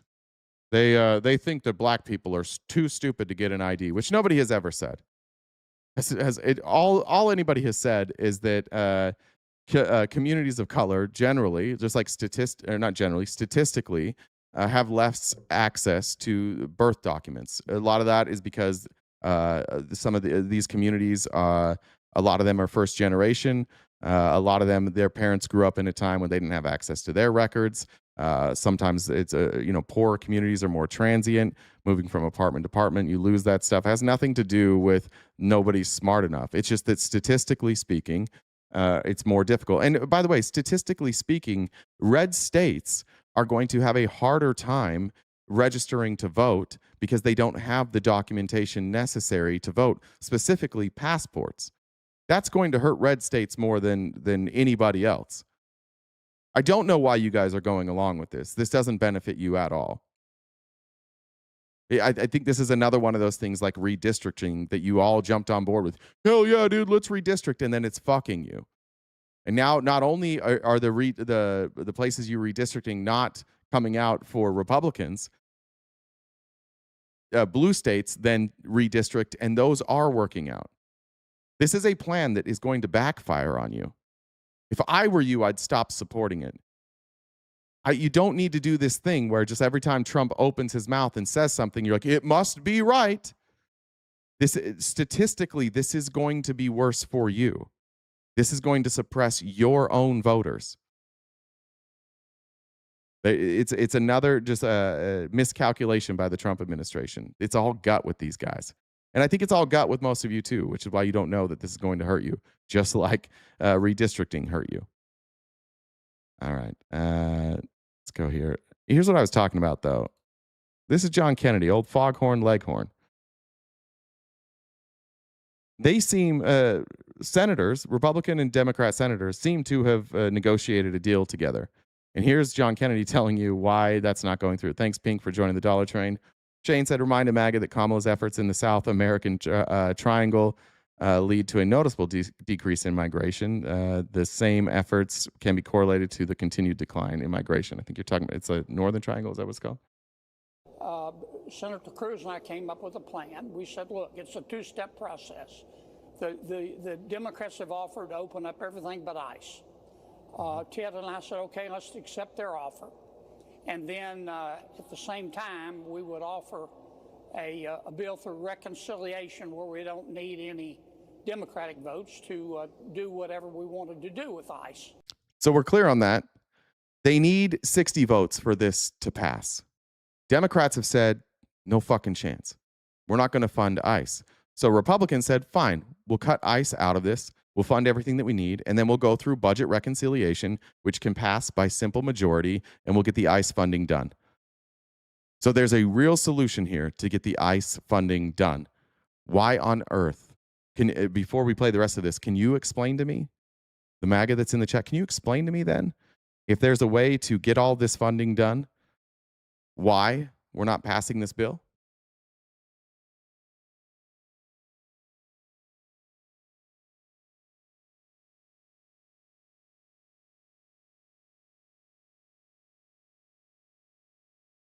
Anything?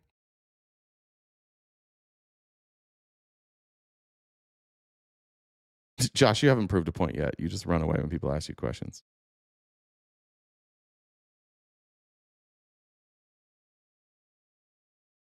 Don't forget the SAVE Act somehow knows you're a qualified citizen for the draft at 18. Yeah. Holly's great. Holly's a bitch. Anything? Can I explain why they won't fund ICE? Yeah, because ICE is acting. You'd have to ask each of them. I can tell you why I wouldn't fund ICE. I think that ICE is a massive waste of resources. I think it's the most expensive way to deport people.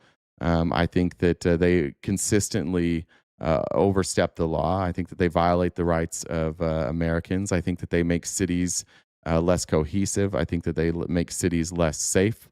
I think ICE should be abolished entirely. I think ICE is gross. I think having a virtual brown shirts, I think history is full of, maybe you shouldn't have like this police force that just gets to operate extrajudiciously and they get to target people based on their ethnicity.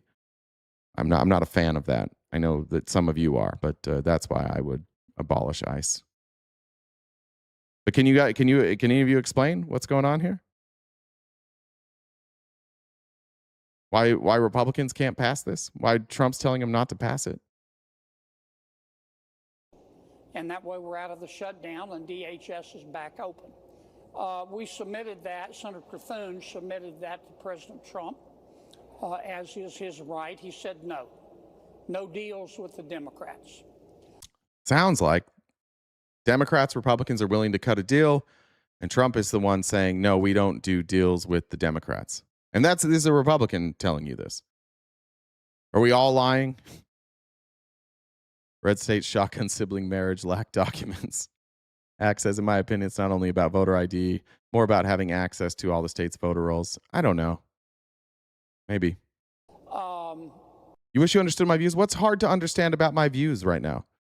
What in the world is hard to understand about my views? They're very clear. So we're back to square one. Okay. Senator So we're back to square one because Donald Trump says, I don't do deals with Democrats. But that won't stop. It won't stop you from blaming the Democrats. Trump won't do a deal with you, so just do whatever he says. Okay. Here he is in Memphis. If you don't believe Kennedy, maybe you'll believe Trump. Suggesting strongly to the Republican Party, don't make any deal on anything. The most important thing we can have is what's called the Save America Act. Don't make any deal on anything unless you include voter ID, and you have to be a citizen to vote. You have to show citizenship. It's already the law. You already have to be a citizen to vote. You have to prove your citizenship to register to vote. Citizenship to vote. Very easy to do. It's very insulting when they say people can't do it because they don't know how to do it. Anybody that can't do it, I think it's a very insulting thing to say. The Democrats are fully to blame with the struggle of the great. It's crazy to hear him on this day blame the Democrats fully, and the Republicans are like, nah, dude, this was you. American public is going through at the airports. They're going through a big struggle right now, and we just put ICE in charge, and they're helping TSA, the agents, and they're working together so far very well. They are not helping TSA or the agents. They're not doing anything but doing their job in airports now. They can't help the TSA. Have you seen the videos? Do you see any of them like helping people? I haven't seen any videos of ICE helping people. He actually suggested that in the airports they take off their masks, and they did that. How are you still saying it's the Dems? He's telling you it's him. Donald Trump is saying, I am the reason we don't have a deal. How? This is what I don't get about you guys. This is why we say it's a cult. The Republicans are telling you it's Trump's fault. Trump is telling you it's Trump's fault, and you're like, it's the Dems. How? How are you this person? How did you get to this point in your life where you can see this person saying it's my fault? The people in his party, it's his fault. And you're like, it can't be his fault. He's perfect. Amy said, so as usual, Republicans think Dems are smarter and more powerful than those in charge of every level of government. Fair enough. Have I watched Holly? Yes. Look, I take that back. Holly is a smart person. He's also a Christian nationalist. He has abhorrent views. I think that Josh Hawley is a bitch. I think that all people who speak like Josh Hawley and have the politics of Josh Hawley are just scared little bitches masquerading as alpha men. And I'm suggesting strongly to the Republican Party, don't make any deal on anything. The most important thing we can have is what... Don't make any deal on anything. And you still won't blame him? He's telling you. It's called the Save America Act. Don't make any deal on anything unless you include voter ID, and you have to be a citizen to vote. You have to show citizenship to vote. Very easy to do. That's already the law. That already exists.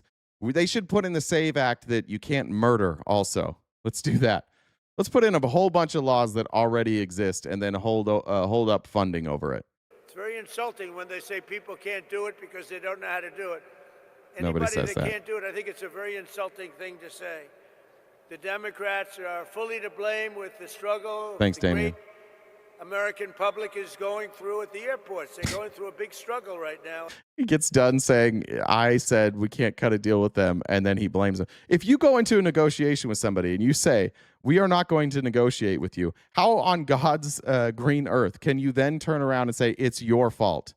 We're not going to negotiate. Okay. So it's your fault that we don't have a negotiation done. Okay. And we just put ICE in charge, and they're helping TSA, the agents, and they're working together so far very well. I actually suggested that in the airports they take off their masks, and they did that. Again, that doesn't make any sense. If they're wearing masks to protect themselves from being doxxed, then why shouldn't they wear masks in the airport? Just because Trump doesn't like it? Trump was just like, I don't like it. And you're like, yeah, I changed my mind. I don't like it either then. It's different in the airport. They got Cinnabon in there. How you going to eat a Cinnabon with a mask on? God bless Cinnabon. There's not many Cinnabons in airports anymore. That used to be the best reason to go to an airport. I was always excited to get on a flight because I was like, man, I'm going to have a Cinnabon on the flight. Now they never have them. That was like some garbage ass cinnamon roll that's in one of those like convenience stores. They were made 3 days ago and there's no way to warm it up. Terrible. Sbarro was in there too. Yeah, that's right. All right. Let me skip. This is fucking crazy. This is what you get. This is what you should know that Trump's not a Christian. Any of you who think Trump is a Christian, I don't know. I don't know what to tell you. I know he says it. He's not, but this just made me laugh, and that's why I'm going to show this. So I'm tying Homeland Security into voter identification with picture and proof of citizenship in order to vote. And those two items are the most important thing having to do with Homeland Security. So it should be part of the Homeland Security bill. And I'm requesting that the Republican senators do that immediately. You don't have to take a fast vote. Don't worry about Easter going home. You don't have to take a fast vote. We can just keep TSA closed. He's telling them no urgency here. It's fine. In fact, make this one for Jesus, okay? Make this one for Jesus. That's what I tell him. Jesus really needs voter ID. You guys aren't insulted by that? You're not insulted by Trump saying that you need to pass this voter ID law for Jesus? Every day one of you gets mad at me for not being respectful enough to Jesus. That's not going to bother you? That would be a damn good thing. Oh. So I'm curses. Why do you keep listening to this fucking idiot? Did Jesus have an ID? I doubt it. I doubt Jesus had an ID. He didn't really have a home. Didn't seem to be too fond of taxes. Didn't seem to be very fond of rich people. Didn't seem to care much about somebody's identity. You want to go read about the Samaritan. I don't know. Why do you guys think Jesus would have been on your side with any of this stuff? Now, back to Senator Kennedy.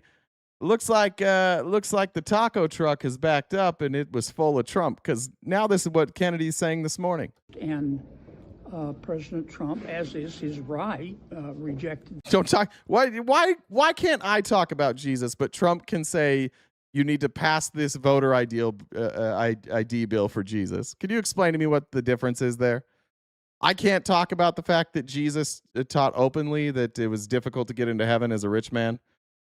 I can't talk openly about the way that he told people that before you cast a stone, make sure you have no sin.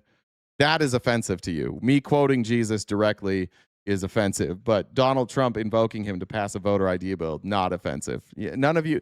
Jesus is like number 58 on your fucking lists. There are so many things that you care about more than Jesus. Just stop lying to yourselves.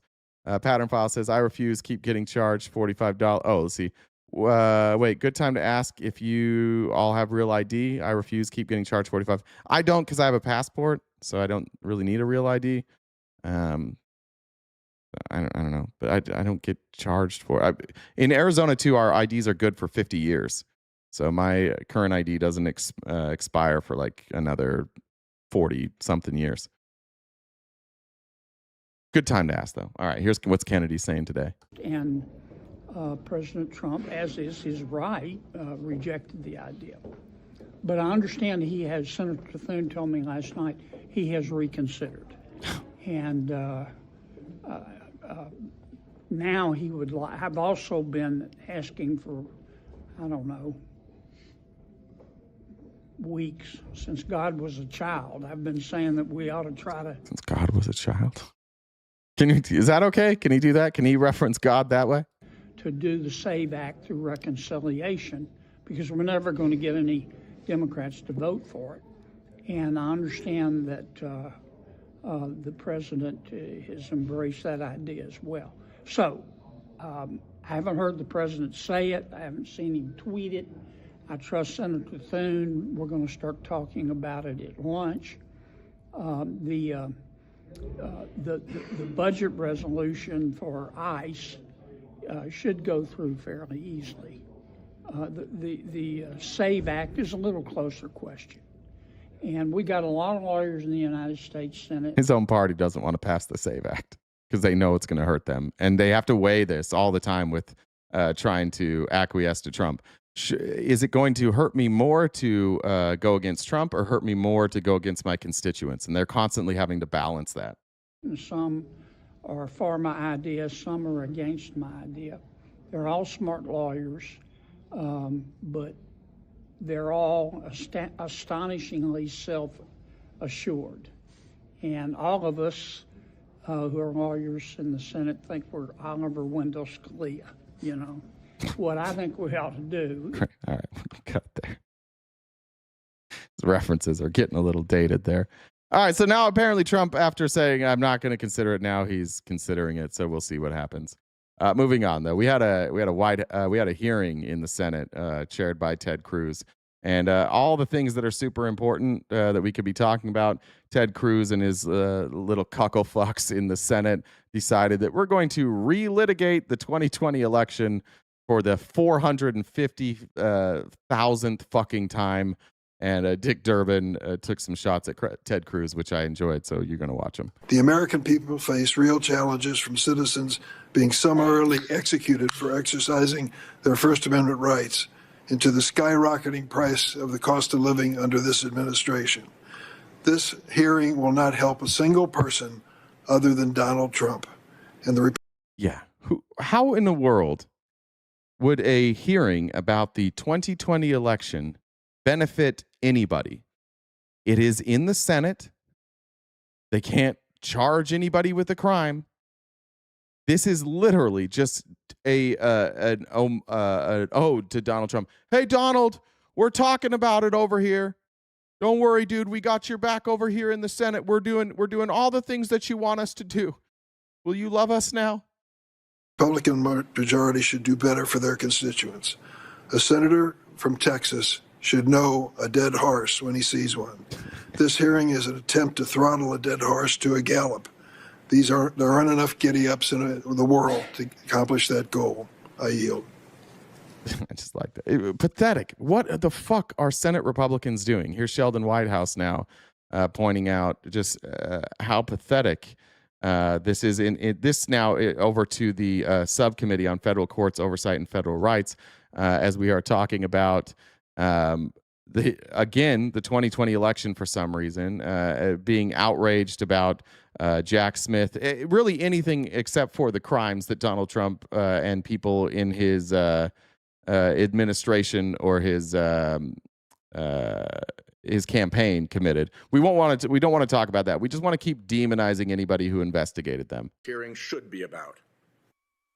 Those counterintelligence agents Kash Patel fired aren't the only career law enforcement officials forced out by this administration, nor are they the only ones purged because they were assigned to investigate President Trump's crimes. The 300-ish, more than 300 now, people have been fired as career prosecutors for investigating Donald Trump, for doing their job. That's how petulant and pathetic this administration is. And whatever you think about those investigations into Trump, gutting the FBI in this way for doing their job, you don't get to choose what your case is. You are assigned a case. So these people are assigned a case, and then they lose their job over it because Donald Trump is such a crybaby bitch, and he hired a crybaby bitch in Kash Patel, and now we're just on a retribution tour. Here's what has happened at the FBI since President Trump took office. The FBI has lost at least 300 agents working on national security matters. Fuck national security. Transferred agents out of the domestic terrorism operations section. Disbanded the Foreign Influence Task Force. Who cares about foreign influence? We're talking about the 2020 election being stolen, but let's not worry about foreign influence. And instructed joint terrorism task forces to work on immigration cases. Perfect. Yeah, fuck terrorism, right? We went to a war just barely for terrorism, allegedly. But they got to go pick up working moms at school drop-off. At DOJ, more than 6,000 employees have left. The national security... 6,000. Nobody wants to work for this guy. It's so corrupt that they're just leaving in droves. And you can say what you want, like, he's draining the swamp. It's because he's not corrupt and they are. Is it? Is it? This is the most corrupted administration I've ever seen in my life. It's not even remotely close. We can't even cover the corruption. Every day he's pardoning, it seems, a new fraudster. Division has lost up to 1/3 of its leadership. Trump would 100% deport Jesus because Jesus might get more attention than Trump, and Trump wouldn't like that. So he would call him like fake Jesus or something like that and be like, Jesus is a white blonde man. That's obviously not him. 100% he would deport Jesus. The line prosecutors in the counterterrorism section and half the workforce in the counterintelligence section. Attorney General Bondi disbanded DOJ's task force klepto capture Kleptocracy Team, and Kleptocracy Asset Recovery Initiative. Yeah, fuck it. Why go after these types of criminals? It is the same story throughout the administration, where conspiracy theories and obsessions with revenge are decimating the career law enforcement who protect us against national. Countering Weapons of Mass Destruction Office. Cut that in half. CISA reduced from 34 to 2,400 employees. Center for Prevention Programs and Partnerships gutted. 22-year-old put in charge. Security threats. Major cuts at the Office of the Director of National Intelligence. Laura Loomer forcing out the heads of the NSA and U.S. Cyber Command. DHS gutting its Office to Prevent Domestic Terrorism. Somebody get rid of Mark Flynn, will you? Thanks. We don't do anti-Semitism here, bud. If you want to talk about Israel or AIPAC, that's fine. We don't do anti-Semitism, though. And putting a 22-year-old with no experience in charge. And cutting the workforce of CISA, which protects us from cyber security threats from bad actors like Iran. Americans are made less safe every time this committee holds a hearing promoting fake outrage about Jack Smith and denigrating FBI and DOJ professionals. Yeah, Lizzie, Trump is the president, and my job is to cover politics, which is why we're talking about him. I'm sorry that makes you uncomfortable. This is my job. When Biden was president, guess what? We talked a lot about Joe Biden. And whoever's president next, guess what? We'll talk about them too. Welcome to politics. Every time MAGA influencers like Laura Loomer convince the president to fire agency heads. And every time Kash Patel fires FBI experts because he wants to distract from his own incompetence, his wasting of taxpayer. What's that, Tyler? You are hobby? LOL? LOL? What do you mean you are hobby? You are hobby? Your hobby? You are hobby. I don't know what you mean, bud. Dollars to fly around the world on a private jet, his partying at the Olympics, or his undermining of the FBI's own investigation. Instead of chasing conspiracy theories down rabbit holes, that's what we should be focused on. It's not a serious administration. It's not a serious Congress. They're doing nothing for you. They just literally spend all their time trying to make Donald Trump look good. And for some reason, you cheerlead it. Just a reminder, and this is going to piss people off at the same time. Watch this. I've been called a grifter a bunch lately. This is my job. I am self-employed, and we are funded by the viewers. We have a daily gift goal. You can see that in the bottom left corner or the top left corner, depending on where you're watching. And that's what we need to make to pay our bills every single day. So if you can help us knock out that gift goal, that would be greatly appreciated. You can start a dollar train. Some of you haven't got your Antifa dues in yet this month. And so if you could help us knock this out, we got about, is that clock right? Got about 2 hours left in the show. So we got plenty of time to knock that out. Dems for Israel said Rubio 2028. Cool. That's what we need. We need more. We need a Zionist in more Zionists. That'll help. I don't think that's going to happen though. I think the corporate interests in this country are going to run Rubio out in favor for JD Vance because he is their mouthpiece. All right. I wanted to show you this too, because before all things with Ted Cruz, before he is a coward, before he refuses to defend his wife, before he is, I think he used to call himself a Tea Party libertarian. Before all of that, he is a liar, and he loves to lie in what he probably thinks is like very beautiful ways, very like $1 million answer ways. This man is old enough to know what happened to Richard Nixon. For any of you who are unfamiliar with who Richard Nixon is, he was the president. Richard Nixon was involved in Watergate, where he just had some of his henchmen go and break into the Watergate Hotel, which is where the Democrats were headquartered, and they got caught. And he was dumb enough to record all of his own calls and conversations in the Oval Office. And they found out that he had recorded his own conversations, and ultimately it brought him down. But listen to him now talk about rewriting history here on how the Republicans handled Richard Nixon. 50 years ago, this nation was confronted with an abuse of power. And it responded not with indifference, but with accountability. And I'll tell you one of the big differences What is it? of Watergate versus Arctic Frost. Mm-hmm. When Richard Nixon and his corrupt attorney general and his corrupt administration abused their law enforcement powers to go after their political opponents, Republican senators stood up to the president of their own party. No, they didn't. Not until the proof was overwhelming. What Republicans were doing, and you can go back and watch this, and this may be surprising to you, what they were doing is attacking the journalists. They were going after Woodward and Bernstein. They were going after Jack Anderson. I was friends with Jack Anderson's grandchildren. I was good friends with his grandson, and then I dated his granddaughter for a while. And I was back. They were from Bethesda, Maryland, and we were in North Carolina. And I went on a walk with my girlfriend's dad, and he was telling me about being a kid during the Watergate time, and how everywhere they would go when they would drive, they had FBI tailing them all the time. They knew all their phones were tapped. Their mail was always being checked. The Republicans were openly and publicly saying that this was a witch hunt and that it was fake news. And these stories would come out and they were uncorroborated because it was from sources within the government, specifically Deep Throat. And Republicans were like, oh, if it's not going to be a named source, then we don't believe it. When Republicans changed their mind is when they got a hold of the recordings. And then there was nothing they could say. It's exactly like what the Republicans this time around did with the Epstein files.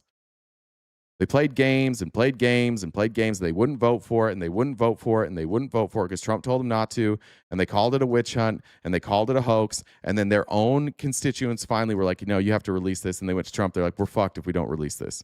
Like, sorry, we have to vote for this. And Trump's like, okay, I'll sign it into law. And then they pretended that they were for it all the time, to the point now that they're like, how come the Democrats never asked for the Epstein files before? Without also the Republicans didn't, right? Like, the Republicans never did the right thing. The Democrats eventually did the right thing. And the criticism from Republicans to Democrats is, why didn't you do the right thing sooner? This is just revisionist history. Go read a fucking book. Go look at the Senate hearings. They were not like, oh, we really got to investigate Richard Nixon. They were doing the exact same shit that Ted Cruz is doing now, running cover for Nixon. Sam says, small grift contribution. Thank you. Appreciate that. I haven't checked for a minute. And defended the rule of law. Where is even a single Democrat senator who has said one word about this abuse of power? What's the abuse of power? Is there not one? There are 47 Democrats in this body. Is there not? You guys want to tell me? Because he doesn't know. Arctic frost. What's the criticism about Arctic frost? What should they be saying? Not single files released by Dems? I didn't say the files were released by Dems. The files were released by the Department of Justice. All the Democrats voted for it through a discharge petition. Damn. You guys just reinvent the question so that you don't have to admit that the Republicans tried desperately to cover it up, specifically Donald Trump. There's no way any of you actually believe that the Republicans weren't trying to cover this up, right? Yeah, I read lots of books on Watergate. Yeah. You guys, are you telling me that you think Republicans were the ones that pushed the Epstein files to be released? Do you just rewriting history? It was last fucking year. Mike Johnson sent them all home early. They all went on vacation. They refused to bring it up for a vote. Mike Johnson would not allow it to come up for a vote, which is why they had to have a discharge petition.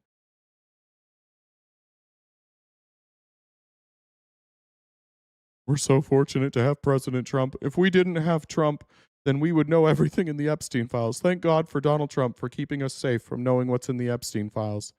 No, not both resisted. 100% of Democrats voted for it from the start. It had 100% support and 6 fucking Republicans. You don't get to rewrite history this way. No.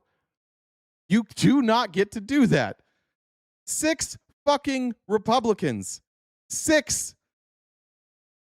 Donald Trump called them individually and threatened them. He said, we will view it as a hostile act if you vote for this discharge petition.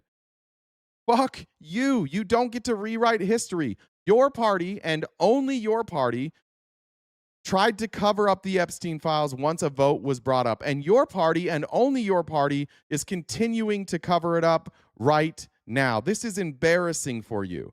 How sick do you have to be to ignore the fact that these same Republicans didn't want to release the Epstein files? You don't get to rewrite history that way.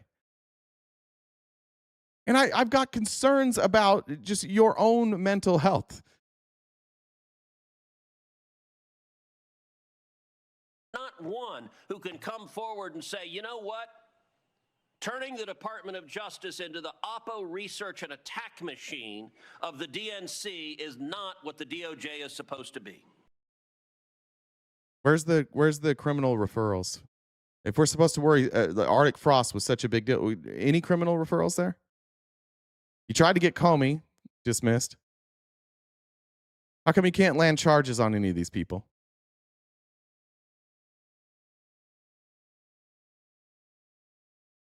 I need a baby bottle for pointing out that Republicans refused to vote for the Epstein. Oh, okay, gotcha. We were tested then, and there was accountability. We are being tested again now. It's so fucking dramatic. We're still doing the 2020 election. That's what Republicans are wasting their time on in Congress. All right, I want to talk about Robert Mueller, and we're going to talk about this. This next part's for me. I'm just going to say, Republicans, you're going to hate the rest of today's show. You're really going to fucking hate it, and some of you might get really bored anyways, but the rest of the show is kind of for me. Here's Dick Durbin, again, reading Trump's absolutely deranged True Social post where he celebrated the death of Robert Mueller. Now, we've been living through, we've lived through, you celebrated Charlie Kirk's death. Not true. I did not celebrate Charlie Kirk's death. Some people celebrated Charlie Kirk's death. I don't really have an opinion on that. I think you can do whatever you want. Donald Trump can do whatever he wants to. However, as a sitting president, there should be a higher bar that you hold for yourself. I have never celebrated anybody's death publicly. As a public figure, I would never celebrate somebody's death publicly, which is it's not in my nature to do that. I think you have to be kind of a piece of shit as somebody who's supposed to lead the entire country, not just your party, to say what Donald Trump said. But Dick Durbin's going to read it out loud. Donald Trump respond to news of Robert Mueller's passing. I quote the president, "Good. I'm glad he's dead." Let me repeat that.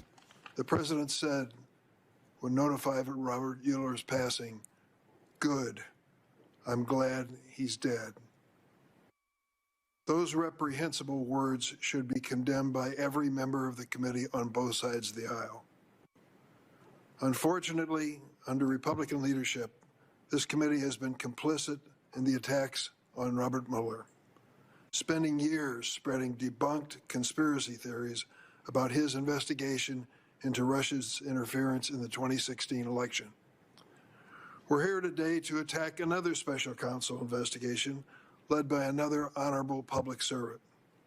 As the title of this hearing makes... Who cares about Mueller? You should care about Mueller. You should care about independent investigations. You shouldn't be so fucking political that every time somebody investigates your party, you assume that it's biased. And we're going to go through the details of the Mueller investigation.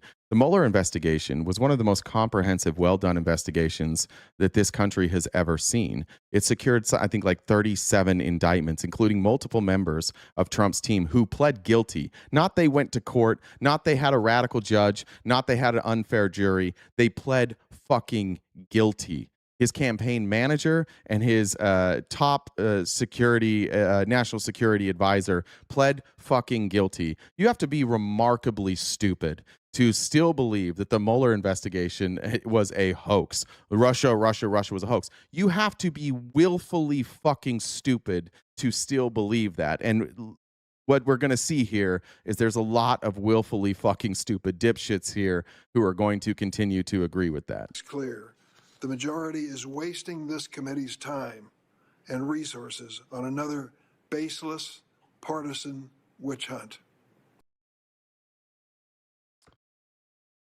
Yeah, that's exactly what I'm talking about. Like, either you're brainwashed or a propagandist. No, I'm gonna show you my work. We'll do that here. We'll show the work. Here's what Scott Bessent said, and even this, like, I don't think any of you know. So I'm actually gonna let this play. At the end of this, I only want Republicans to answer. Do you agree with what Scott Bessent said here? Ask you on a different topic about a post by President Trump from yesterday responding to the death of former special counsel Robert Mueller. He posted this, quote, "Robert Mueller just died. Good, I'm glad he's dead. He can no longer hurt innocent people." Do you think it's appropriate for the President of the United States to celebrate the death of an American citizen, someone who's a Bronze Star, Purple Heart recipient and who served in Vietnam? Kristen, I was with the President in the green room at Davos, and there was a video playing of the what may have been an illegal raid on his home at Mar-a-Lago. They are going through his wife's wardrobe, and I watched the look in his eye, and I think that neither one of us can understand what has been done to the president and to his family. But do we agree with that? That Trump should hate Republicans. Only Republicans. Chat. Only fucking Republicans.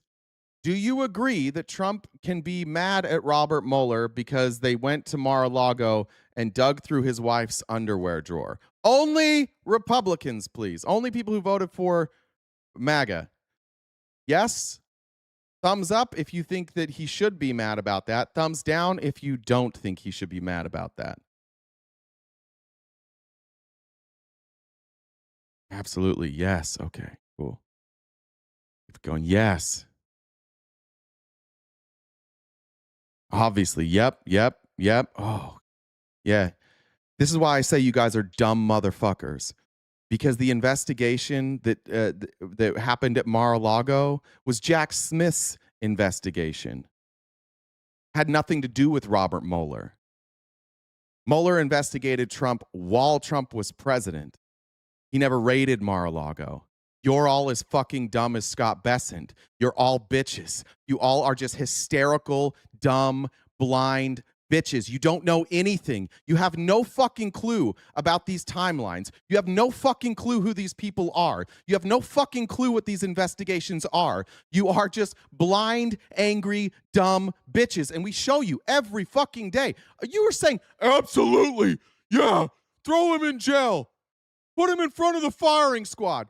You're dumb. We're used to that. How the fuck is Scott Bessent that fucking dumb? How's he that fucking dumb? Doesn't he work in the administration? And none of you are going to feel stupid either. You're just going to be like, oh, I'm going to stick by this. Has absolutely nothing to do with Robert Mueller. And it is that easy to lie to you and have you upset. That's why I said Republicans only. Because I was afraid that Democrats would put it together that, oh, wait, that Mar-a-Lago raid was the FBI and Jack Smith's investigation and not Robert Mueller's investigation. I knew you wouldn't put it together because all you want to do is be pissed off and be victims for Donald Trump. If he's a victim, I'm a victim. We're all victims.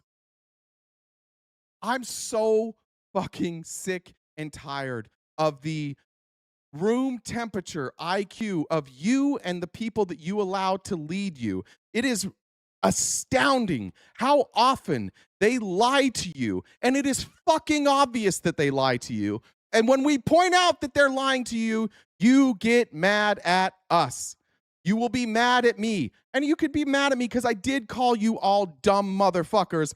In fairness to me, you all acted like dumb motherfuckers. Not one of you, not one single one of you was like, I don't know why they're talking about Mueller. That had nothing to do with Mueller. Not one of you. You just jumped right into your big boy victimhood pants. I get to put in my victimhood pants today, Mom. I get to be a victim with Donald Trump. Just immediately. Yeah, Scott Bessent knows what he's talking about. To the question of the president's post, I mean, Robert Mueller didn't order that raid. Is it appropriate for the president to celebrate the death of any American citizen, Again, Mr. Secretary? I think that given what has been done to President Trump and his family, it is impossible. Nothing happened to President Trump and his family because of Robert Mueller. Not one fucking thing. In fact, another thing that you don't know about the Mueller investigation is it was not an investigation into Donald Trump. It was an investigation into any and all connections between Russia and the Trump campaign. And guess what? They didn't charge him with anything. They couldn't charge him with anything, but they didn't charge him with anything. There was no lawfare associated with this against the Trump family. He was not hurt by this. His family was not hurt by this. This is just perpetual victimhood. For either of us to understand what he has been through. So you don't think that there's anything wrong with the post saying good Robert Mueller's dead? Again, I think that we should all have a little empathy for what has been done to him and his family. All right. Stop breaking the law would be one good thing you could do. All right. We're going to watch the whole thing. When I told you you're going to hate it, you're going to hate it. And did what may This might take hours. I'd like to remind you from PBS NewsHour what the Mueller investigation was about. We're going to debunk a lot of things, but first and foremost, I need you, MAGA, to understand that Russian collusion was never an investigation. Collusion is not a crime. Robert Mueller never claimed collusion. The charging documents that gave him his assignment to investigate said any and all connections between the Trump campaign and Russia. The only people that ever say Russia, Russia, Russia, and Russian collusion are dipshit puppet MAGAs. And the reason that you say Russia, Russia, Russia, and the reason you say collusion is because those are the words Donald Trump uses because he's also fucking dumb. And you repeat the dumb shit that he says. But there was no investigation into Russian collusion. That's not a goddamn crime. It was any and all connections between the Trump campaign and Russia, and there were a lot, and we're going to talk about them today. Indicated that the report speaks for itself, but that report is... Just a reminder, as we were doing this, we are crowdfunded, and I know that a lot of Republicans are going to leave, because this is a 30-minute video, and we're going to stop at a bunch, but if you could help us knock out that gift goal, we got about an hour and a half left. I do have a hard stop today. I got to pick up my daughter, but hour and a half left. We can knock that out. We can do a dollar train however we want to do it. 448 pages long, it is dense, and many of us just don't have time to read it. So my colleague William Brangham and I decided to dig into what the report does and does not. Even there, David, your stupid Hillary said Russiagate. I didn't say Russiagate. I said Russia, Russia, Russia, and Russian collusion. I swear to God, none of your brains work. None of them. I said, the reason you say Russia, Russia, Russia, and Russian collusion is because Trump says that. And you're like, no, Hillary said Russiagate. Those are different words, Chief. Not say. We begin with the question of Russian interference in the 2016 presidential election. Through 2 years of this investigation, through the indictment of 34 individuals, and then spelled out 34 indictments. They found nothing. Oh, how'd they indict 34 people? Clearly in his final report. You can indict a ham sandwich. Okay, then how come you can't indict Comey? How come you can't indict Tish James? How come you can't indict Jack Smith? If it's so easy to indict people, how come Trump keeps failing to indict these people who he claims were criminals? So it's just easy for them to get these indictments, but not for Trump's team? Is Trump's Department of Justice so inept that they can't secure indictments? Robert Mueller made one thing crystal clear. Russia attempted to interfere with our 2016 election. Here's the last thing Mueller said. And I will close by reiterating the central allegation of our indictments, that there were multiple, systematic efforts to interfere in our election. And that allegation deserves the attention of every American. And so that's where we will start. Volume 1 of his report. It's just over half of the total report, and it deals exclusively with what the Russians did. Mueller lays this out, like the entire report, essentially as a large outline, saying Russia attacked in two ways. He writes, first, that it carried out a social media campaign that favored presidential candidate Donald J. Trump. And second, Now, this is what they're currently trying to litigate. They're trying to say that the intelligence report that said that Russia preferred Trump was inaccurate. And they hired Durham to investigate this. And Durham, a Republican, hired by Republicans, who has now, like Tulsi Gabbard, has cited the Durham Annex as her justification for saying that the Obama administration illegally spied on Trump and illegally tried to, fake the evidence to make it seem like Russia preferred Trump. She cited the Durham Annex. And if you read the Durham Annex specifically says a confidential human source who's one step away from the Kremlin, who we've used repeatedly, who has a track record of telling us the truth, told us that Putin preferred Trump. And when Durham put that in his report, his only conclusion was, in the footnotes, you should explain in a little more detail that it's a confidential human source and not everybody agreed that Putin had a preference. There were two other members of the intelligence agency who said it's unclear if Putin had a preference. Most agreed Putin preferred Trump. The confidential human source said that, but there were two other agents who are unnamed who said, well, it's unclear. And that is the evidence that they have that they're using, and they've convinced you means that this was all Obama lying to try and set up Trump. Intelligence Service conducted computer intrusion operations against entities, employees, and volunteers working on the Clinton campaign. Translation? Okay, so those are the two main things they said. Russia preferred Trump, and that they tried to take out Hillary. They hacked the DNC. Both of those things are true. Russia used the internet to fool American voters and hackers to attack Democratic computer networks. According to Mueller's report, the Russian campaign began in mid-2014. That's when employees... Even this, James, he tried putting Trump in prison. No, he didn't. He specifically said, I cannot charge Trump because Trump is the sitting president. I do not have the authority to charge Trump with a crime.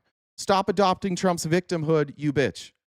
Of what's known as the Internet Research Agency first came to the U.S. to gather the material that they would later use in their elaborate social media postings. This is the IRA's headquarters in St. Petersburg, Russia. By the end of 2016, the Russians had set up fake social media accounts that reached millions of voters, aimed at promoting Trump or dividing Americans. The Russians created fake hashtags like #KidsForTrump. They bought thousands of online ads. They impersonated U.S. citizens and set up real political rallies, like a 2015 Confederate rally in Houston. Thank you, Juliet, for joining the Dollar Train. And Trudy, thank you. That was a very generous $100 donation. W. Trudy in the chat there. They made posters like this one of Miners for Trump to promote a rally in Pittsburgh in 2016. The Mueller report lays out how this ensnared real American political operatives, including the Trump campaign and its allies. Donald Trump Jr. and top advisors like Kellyanne Conway all retweeted these fake accounts. Let's go to page 34 for an example. So what do we think about that?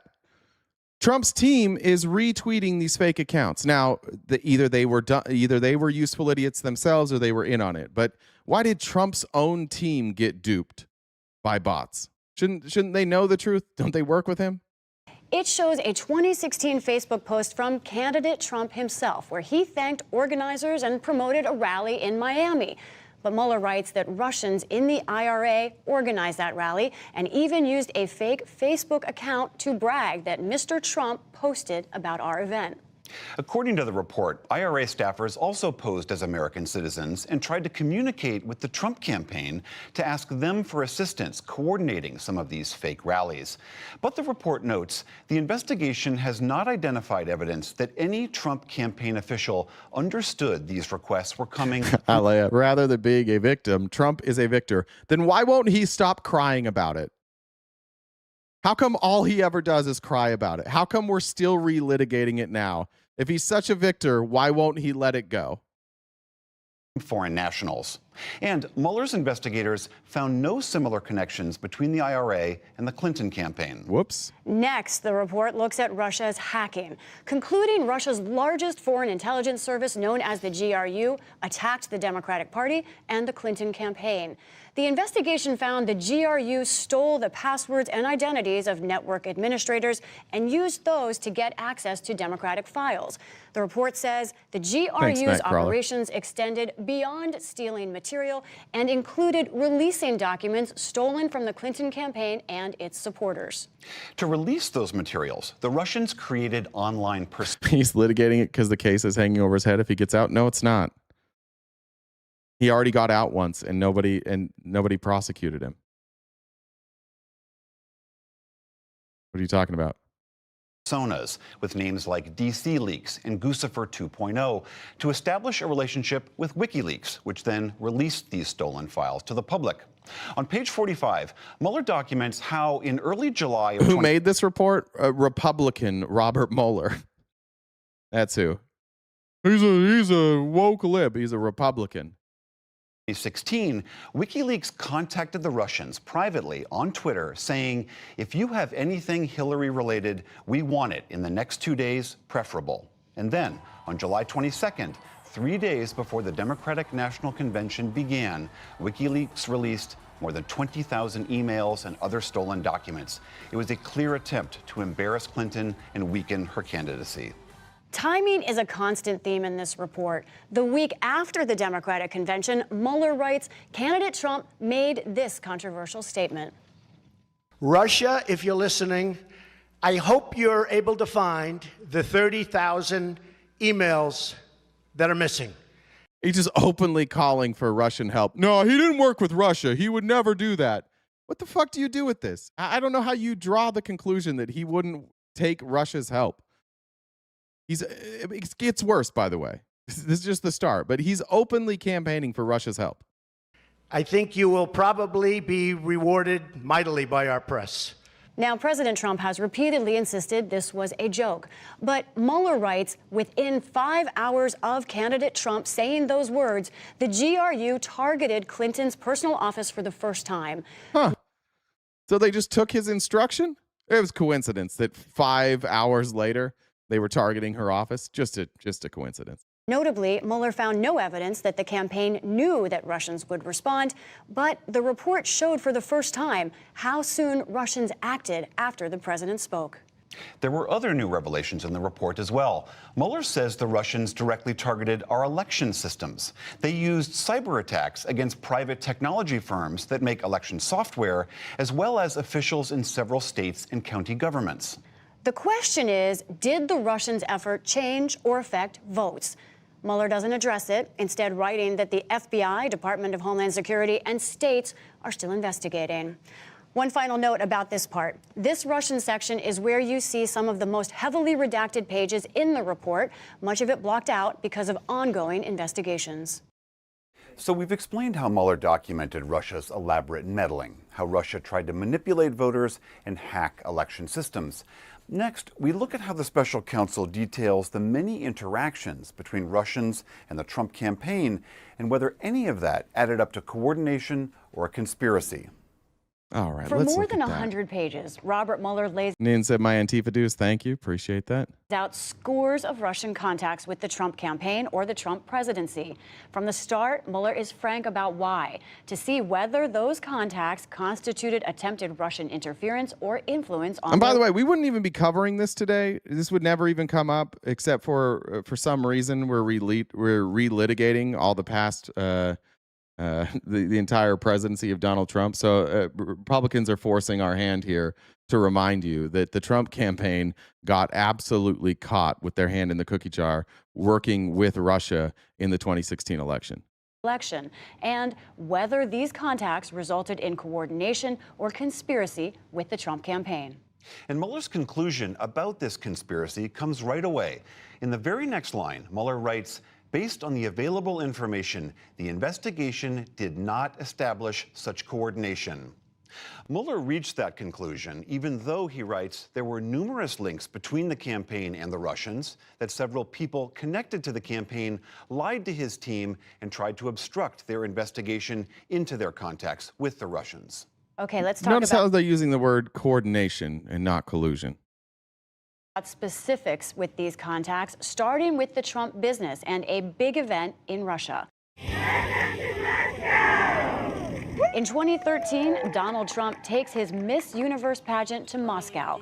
The Mueller report points out this is how the Trumps got to know Iras Agalarov, a Russian billionaire and ally of Vladimir Putin. He owned the event hall where the pageant... Yeah, PJ, you're right. It is collusion. You're right. They did collude with Russia. But the reason there was no charges for collusion is because that in and of itself is not a crime.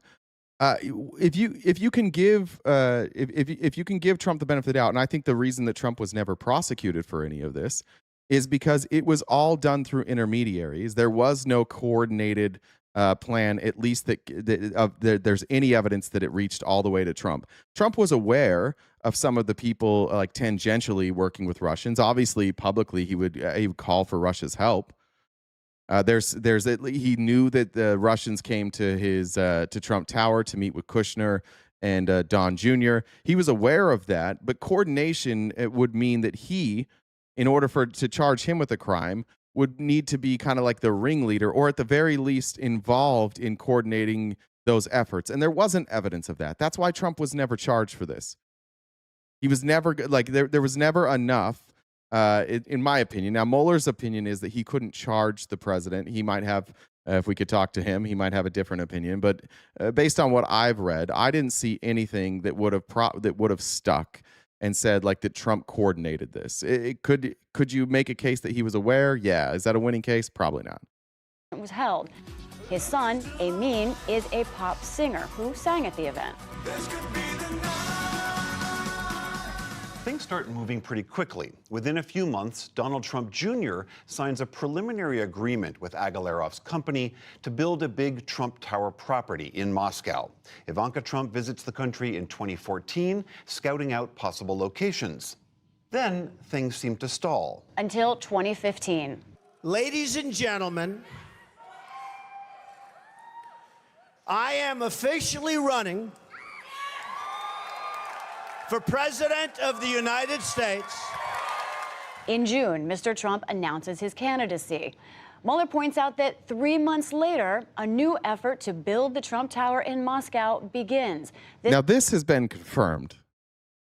So the project stalled. Moscow didn't really want a Trump Tower. Trump's name was dog shit at that point. Like having the Trump name on your property was not necessarily something that you wanted. Trump's name was kind of mud coming out of The Apprentice. He was a star for a little while. Then that all fizzled. And then people just remembered, like, we really don't like this guy. He's not that great. But as soon as he starts running for president, and Michael Cohen, what he has said about this is Trump didn't think he was going to win. Trump wanted this power. He wanted this notoriety, and he wanted his time in the spotlight because he thought it would help his business. Those are Cohen's words. But Cohen says he didn't think he was going to win. He just wanted to use this moment as an opportunity for him. And Cohen said that his plan was to create Trump media and use this as a platform to have his own media network, which thank God for Trump that he didn't do that, because that would have been like every other business that he has ever started. It would have failed. And it is a reminder to all of you that every business Trump started went under. Every one. The only one that didn't was the one his dad handed to him. And now that he's doing money laundering, his crypto business is going well. This time led by Trump's lawyer, Michael Cohen, and developer Felix Sater. On page 69, Mueller makes it clear that candidate Trump knew this was happening. He writes, Cohen provided updates directly to Trump about the project throughout 2015 and into 2016. But Mueller stresses that publicly, candidate Trump repeatedly denies any such dealings. I have nothing to do with Russia. I don't have any jobs in Russia. That's a lie, right? See the date? July 27th, 2016. We have the documentation. Michael Cohen has provided the documentation. Are we supposed to believe that Michael Cohen was working on a Trump Tower Moscow without Trump knowing about it? He just, as his personal lawyer, he was working on a real estate deal. This is a lie by Donald Trump. This is while he's running for president, claiming I have nothing to do with Russia, and behind the scenes is working on a deal in Russia. I'm all over the world, but we're not involved in Russia. Meanwhile, Felix Sater tells Michael Cohen he's working with high-level Russian officials. He emails Cohen saying, "Buddy, our boy can become president of the USA and we can engineer it. I will get all of Putin's team to buy in on this." The Moscow Trump Tower project is just one source of Russian contacts. Mueller outlines about a dozen of them in total. They vary widely. Campaign aide Carter Page meets with Russians and travels to Moscow to give a speech. Aide And what did they say about Carter Page? Oh, he was a nobody. J.D. Gordon says he pushed for a change in the Republican platform to water down tough language about Russia and Ukraine. Policy advisor Michael Flynn gives speeches in Russia and has numerous contacts with the Russian ambassador. What do you do with that? What do you do with Michael Flynn there? Just openly working with Russia while he's Trump's national security advisor? Including a discussion of softening sanctions. Foreign policy and national security advisor Jeff Sessions also meets with the Russian ambassador. The only one with any integrity at all happened to be Jeff Sessions, who, when this investigation came up, recused himself because obviously he was involved. If you remember, Trump was very upset at Jeff Sessions because Trump chose Jeff Sessions. And then Jeff Sessions is like, well, I can't really be involved in this. I have to recuse myself because I'm part of it. And that's why we have people like Pam Bondi now who should recuse themselves but refuse to. Campaign chairman Paul Manafort regularly... No big deal. Just somebody that the guy running your campaign is sharing polling data with the man tied to Russian intelligence. No big deal.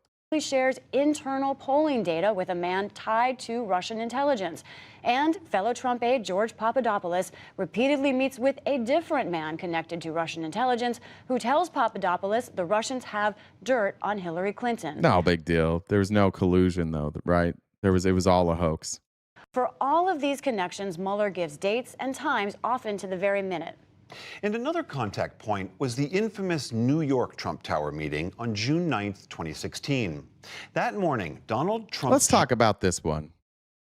And by the way, Josh, when you said CBS proved Nick Shirley right, that I was laughing on, I showed the CBS video yesterday. I don't know if you know how time works, okay? So Nick Shirley's video came out, and about a week before Nick Shirley's video came out, CBS ran a video.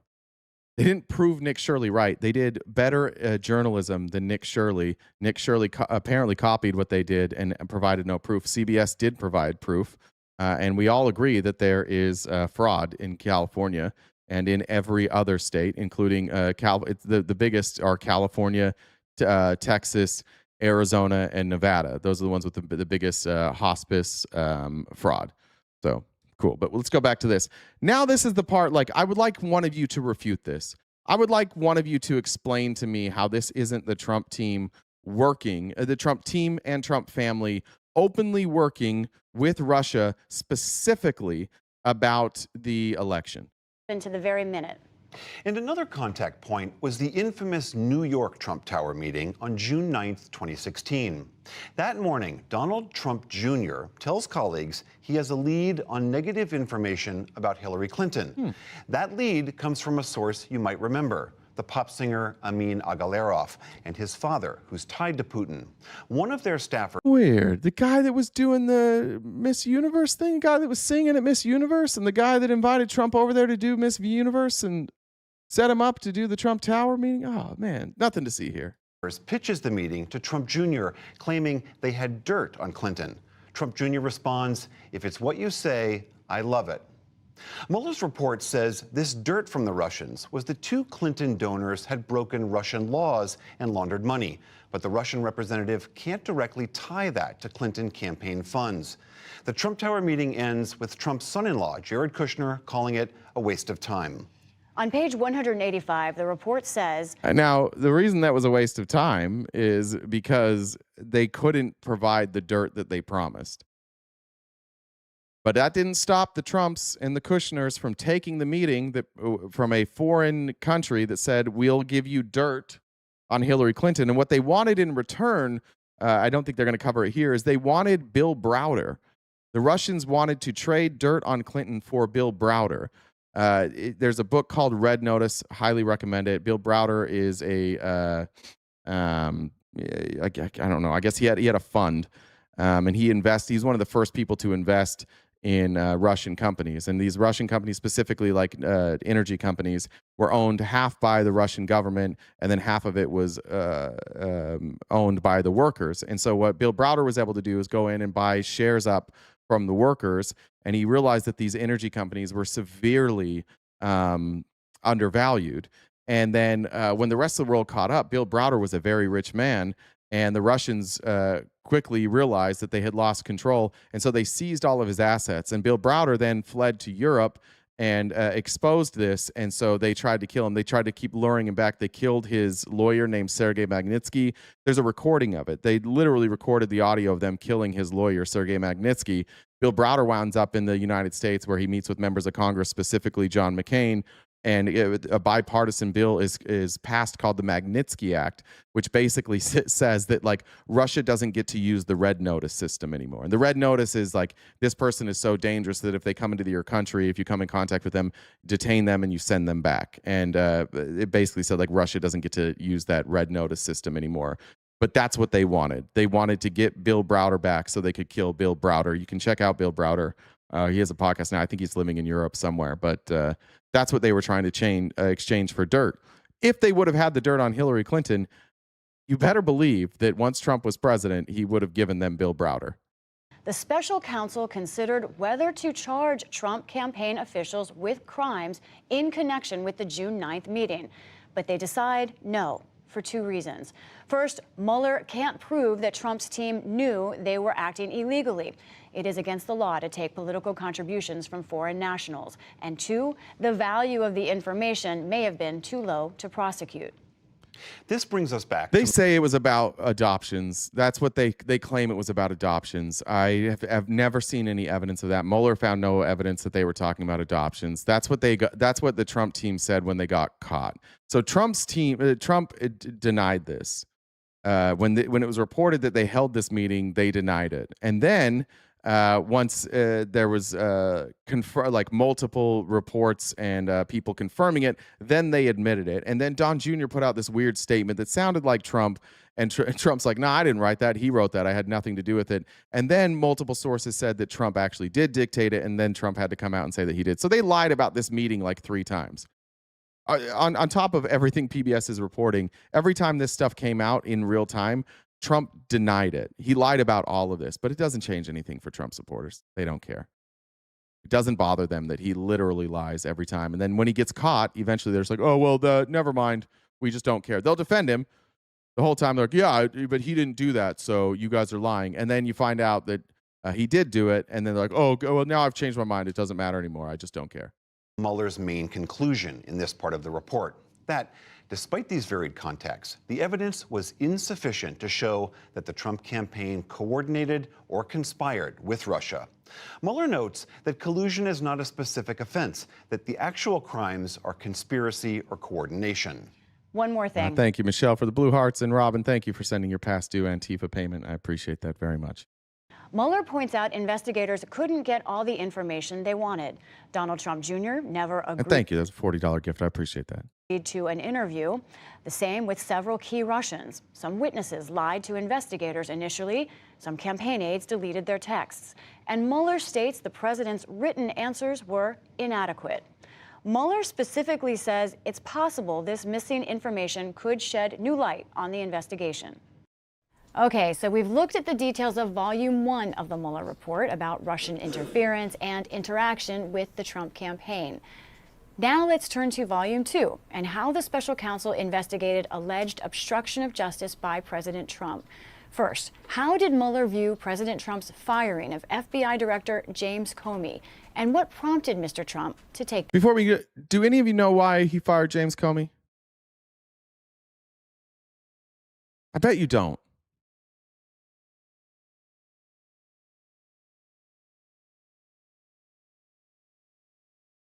MAGA, I'm sure other people do. Again, it's just a name. It's just, if Trump hates them, you hate them. If Trump doesn't like them, they must be evil. If Trump fires them, it was deserved. There's literally nothing Trump ever does that you don't defend blindly. That step. He fired him because he sucked. Yeah, just say you don't know. Because he's a liar. Yeah, just say you don't know. Just say that. Don't just make shit up. It's okay to say, I don't know. President Trump commit obstruction of justice? That's the question that takes up the final roughly 200 pages of Robert Mueller's report. Mueller made headlines saying this about the president's actions. If we had had confidence that the president clearly did not commit a crime, we would have said so. We did not, however, make a determination as to whether the president did commit a crime. That conclusion with no conclusion on whether... So remember, Mueller said we did not conclude whether or not the president committed a crime. Bill Barr got this report 2 weeks before it was released to the public, and Bill Barr went out 2 weeks before this and said, I just want to tell you that I've read this, and Mueller completely exonerates Trump. And Trump then went out and said, I've been completely exonerated. And on Fox News, they said, I've been completely exonerated. Until this day, Donald Trump still says he was exonerated by this report. So if somebody's going to have to explain that to me, if Robert Mueller exonerated Trump, why does Trump hate him so much? He cleared his name, but Trump hates him? He wasn't exonerated. He just lied about it. The president is guilty or innocent is where Mueller starts this part of the report. He explains his lack of action by invoking an overriding question. Thanks, Becky. Calling from checking in from Cedar Rapids, Iowa. Appreciate you. Can a sitting president be indicted? On page 1, his answer is no. Mueller points to Justice Department policy that the indictment or criminal prosecution of a sitting president would undermine the capacity of the executive branch to perform its constitutionally assigned functions.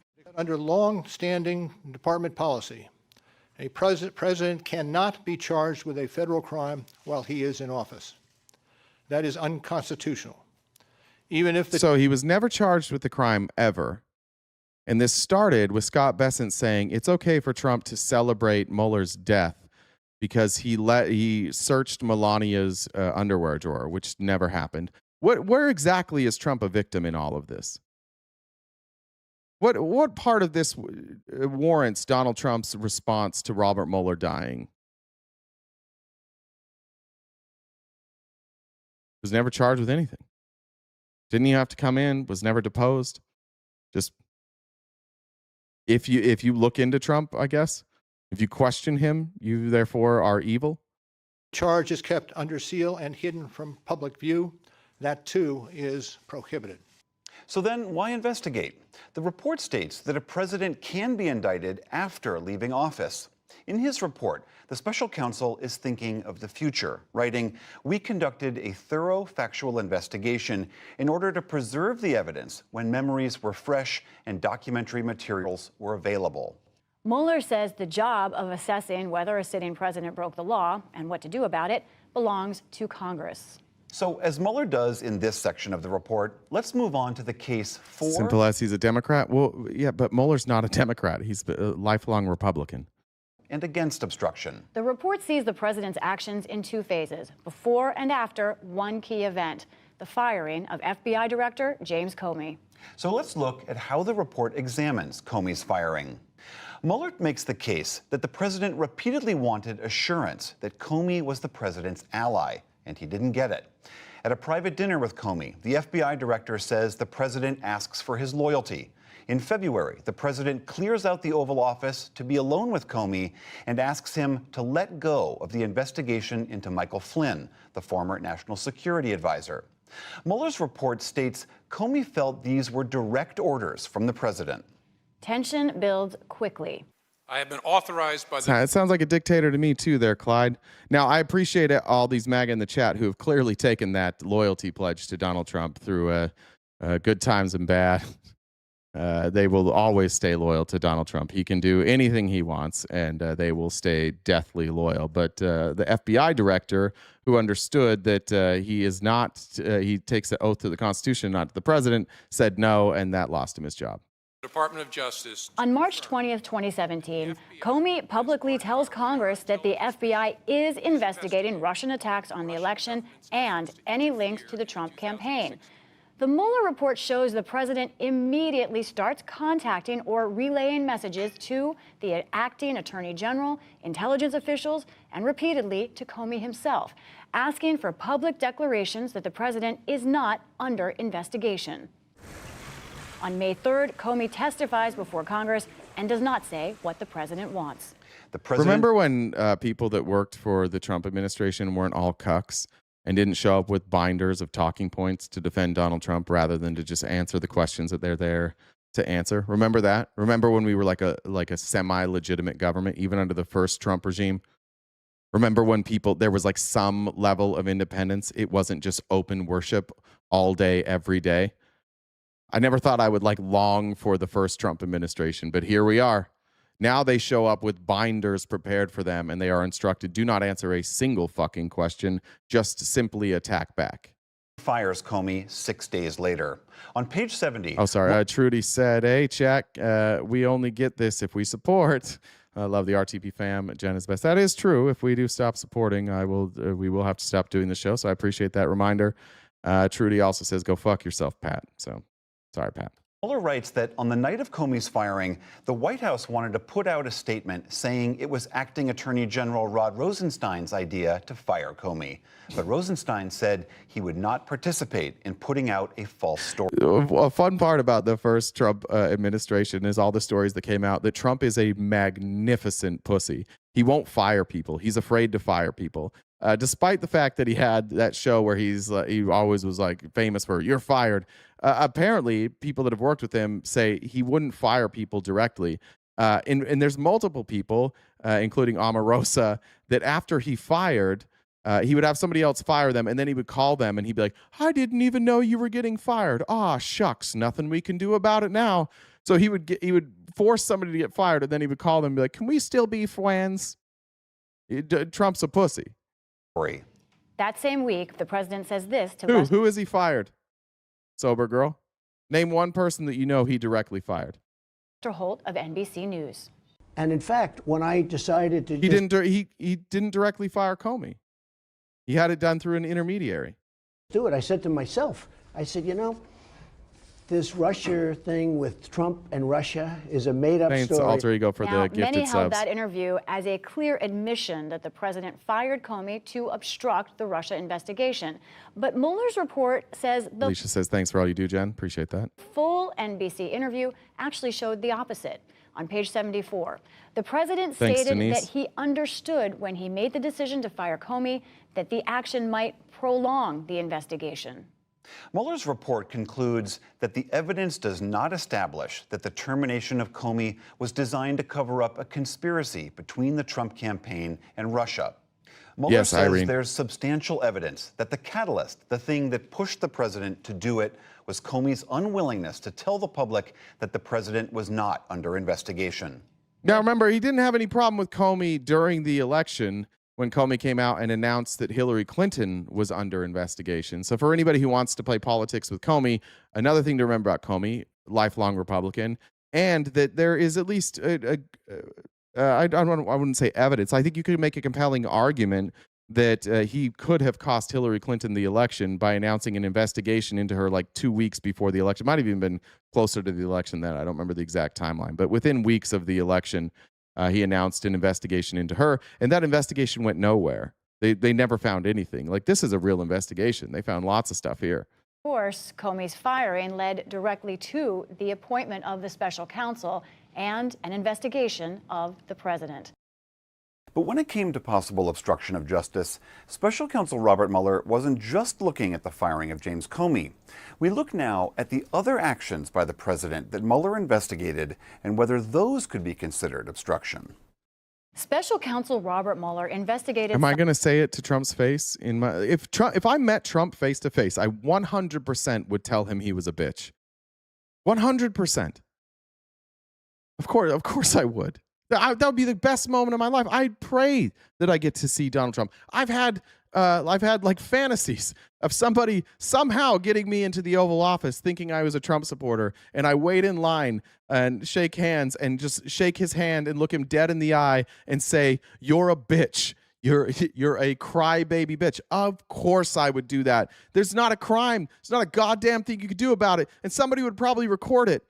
And I would treasure that. I would watch it every night before I went to bed. That's how I would fall asleep every night. Like, oh, I can't sleep. Oh, there's the video of me telling Trump right to his goddamn face that he's a bitch. Of course I would do that. 10 different acts by the president for potential obstruction of justice. Some of these overlap. In each instance, Mueller lays out three things: what the president did, what may have been obstructed by those actions, and what the president's intent was. Mueller's conclusions range from a clear no evidence of obstruction to cases with substantial evidence. Thanks, Alfredo. Those cases, those with the most evidence, center on the... But I would go to CCOP maybe. That wouldn't be worth it. I'm going to be honest. I'm too soft for that. If there was a chance I was going to go to CCOP for calling him a bitch, I wouldn't do it. I just wouldn't show up. President's attempts to fire or limit special counsel Mueller himself. The report begins this segment with an eye-popping statement. Page 77, Mueller writes, the acting attorney general appointed a special counsel on May 17, 2017, prompting the president to state that it was the end of his presidency. He didn't know how stupid you guys were. He didn't know. When this happened, Trump was like, I'm fucked. He had no idea just how goddamn dumb and moldable you all were. He didn't know that he could just go out in front of a camera and lie about obvious shit every single day and you would ignore it. He knows now, but at the time he didn't. He was like, oh, I'm so fucked. Chad said, first time ever gifting on YouTube. Appreciate you. Thanks, Chad. W. Chad. Mueller recounts a scene in the Oval Office that day where Attorney General Jeff Sessions tells the president that Mueller's been appointed. And the president says, oh my God, this is terrible. This is the end of my presidency. I'm Thanks, Amber. Top aide Hope Hicks testifies later that she had only seen the president like that one other time when the Access Hollywood tape came out during the campaign. The next day, the president was asked about the special counsel appointment. Well, I respect the move, but the entire... Good question. Tracy, yes, the Venmo will show Jen's picture. So the Cash App and the PayPal are mine, but our chat here, for some lore, there was a while when we were only on TikTok, and the way that we started doing gifting is people would make me read things, and they would send very graphic sexual things that I had to read because I was raised in a cult and I have deep sexual shame, and my face would turn red, and people thought it was funny. But some of it sounded like they were paying me to do sexual things, and Venmo took my account down. And so now we have to use Jen's Venmo because mine, I'm no longer allowed to have a Venmo account. The thing has been a witch hunt, and there is no collusion between certainly myself and my campaign, but I can always speak for myself and the Russians, zero. But privately, the report says, the president undermined the special counsel's credibility. Page 80, the president repeatedly told advisors that special counsel Mueller had conflicts. Great, Phyllis. Let me know what I'm lying about. I'll be watching for your messages. You're informed. I'm wrong and a liar. So just let me know what I'm wrong about. Of interest. But the report says top aide Stephen Bannon and other key staff disagreed, telling the president they were not true conflicts and even ridiculous. According to the report, what happens next is critical. June 14th, the Washington Post reveals that the president is under investigation for obstruction of justice. According to Mueller, 3 days later, President Trump tells White House counsel Don McGahn to call Acting Attorney General Rod Rosenstein to say Mueller has conflicts and can't serve anymore. The president says Mueller has to go. McGahn does not comply. Now, this is all based on McGahn's testimony. Mueller points out the president publicly disputes much of it. But in the end, Mueller finds McGahn highly credible, reporting that he reacted strongly to the president's words. Mueller writes, McGahn packed up his office, prepared to submit a resignation letter, and told Chief of Staff Reince Priebus the president had asked him to do crazy. Another serious charge. Remember when people used to quit over Trump telling them to break the law? And now they're just like, yeah, well, dude, that's what I'm here for. I'm here to break the law. About the president is that he tried to block Mueller from investigating him or his campaign.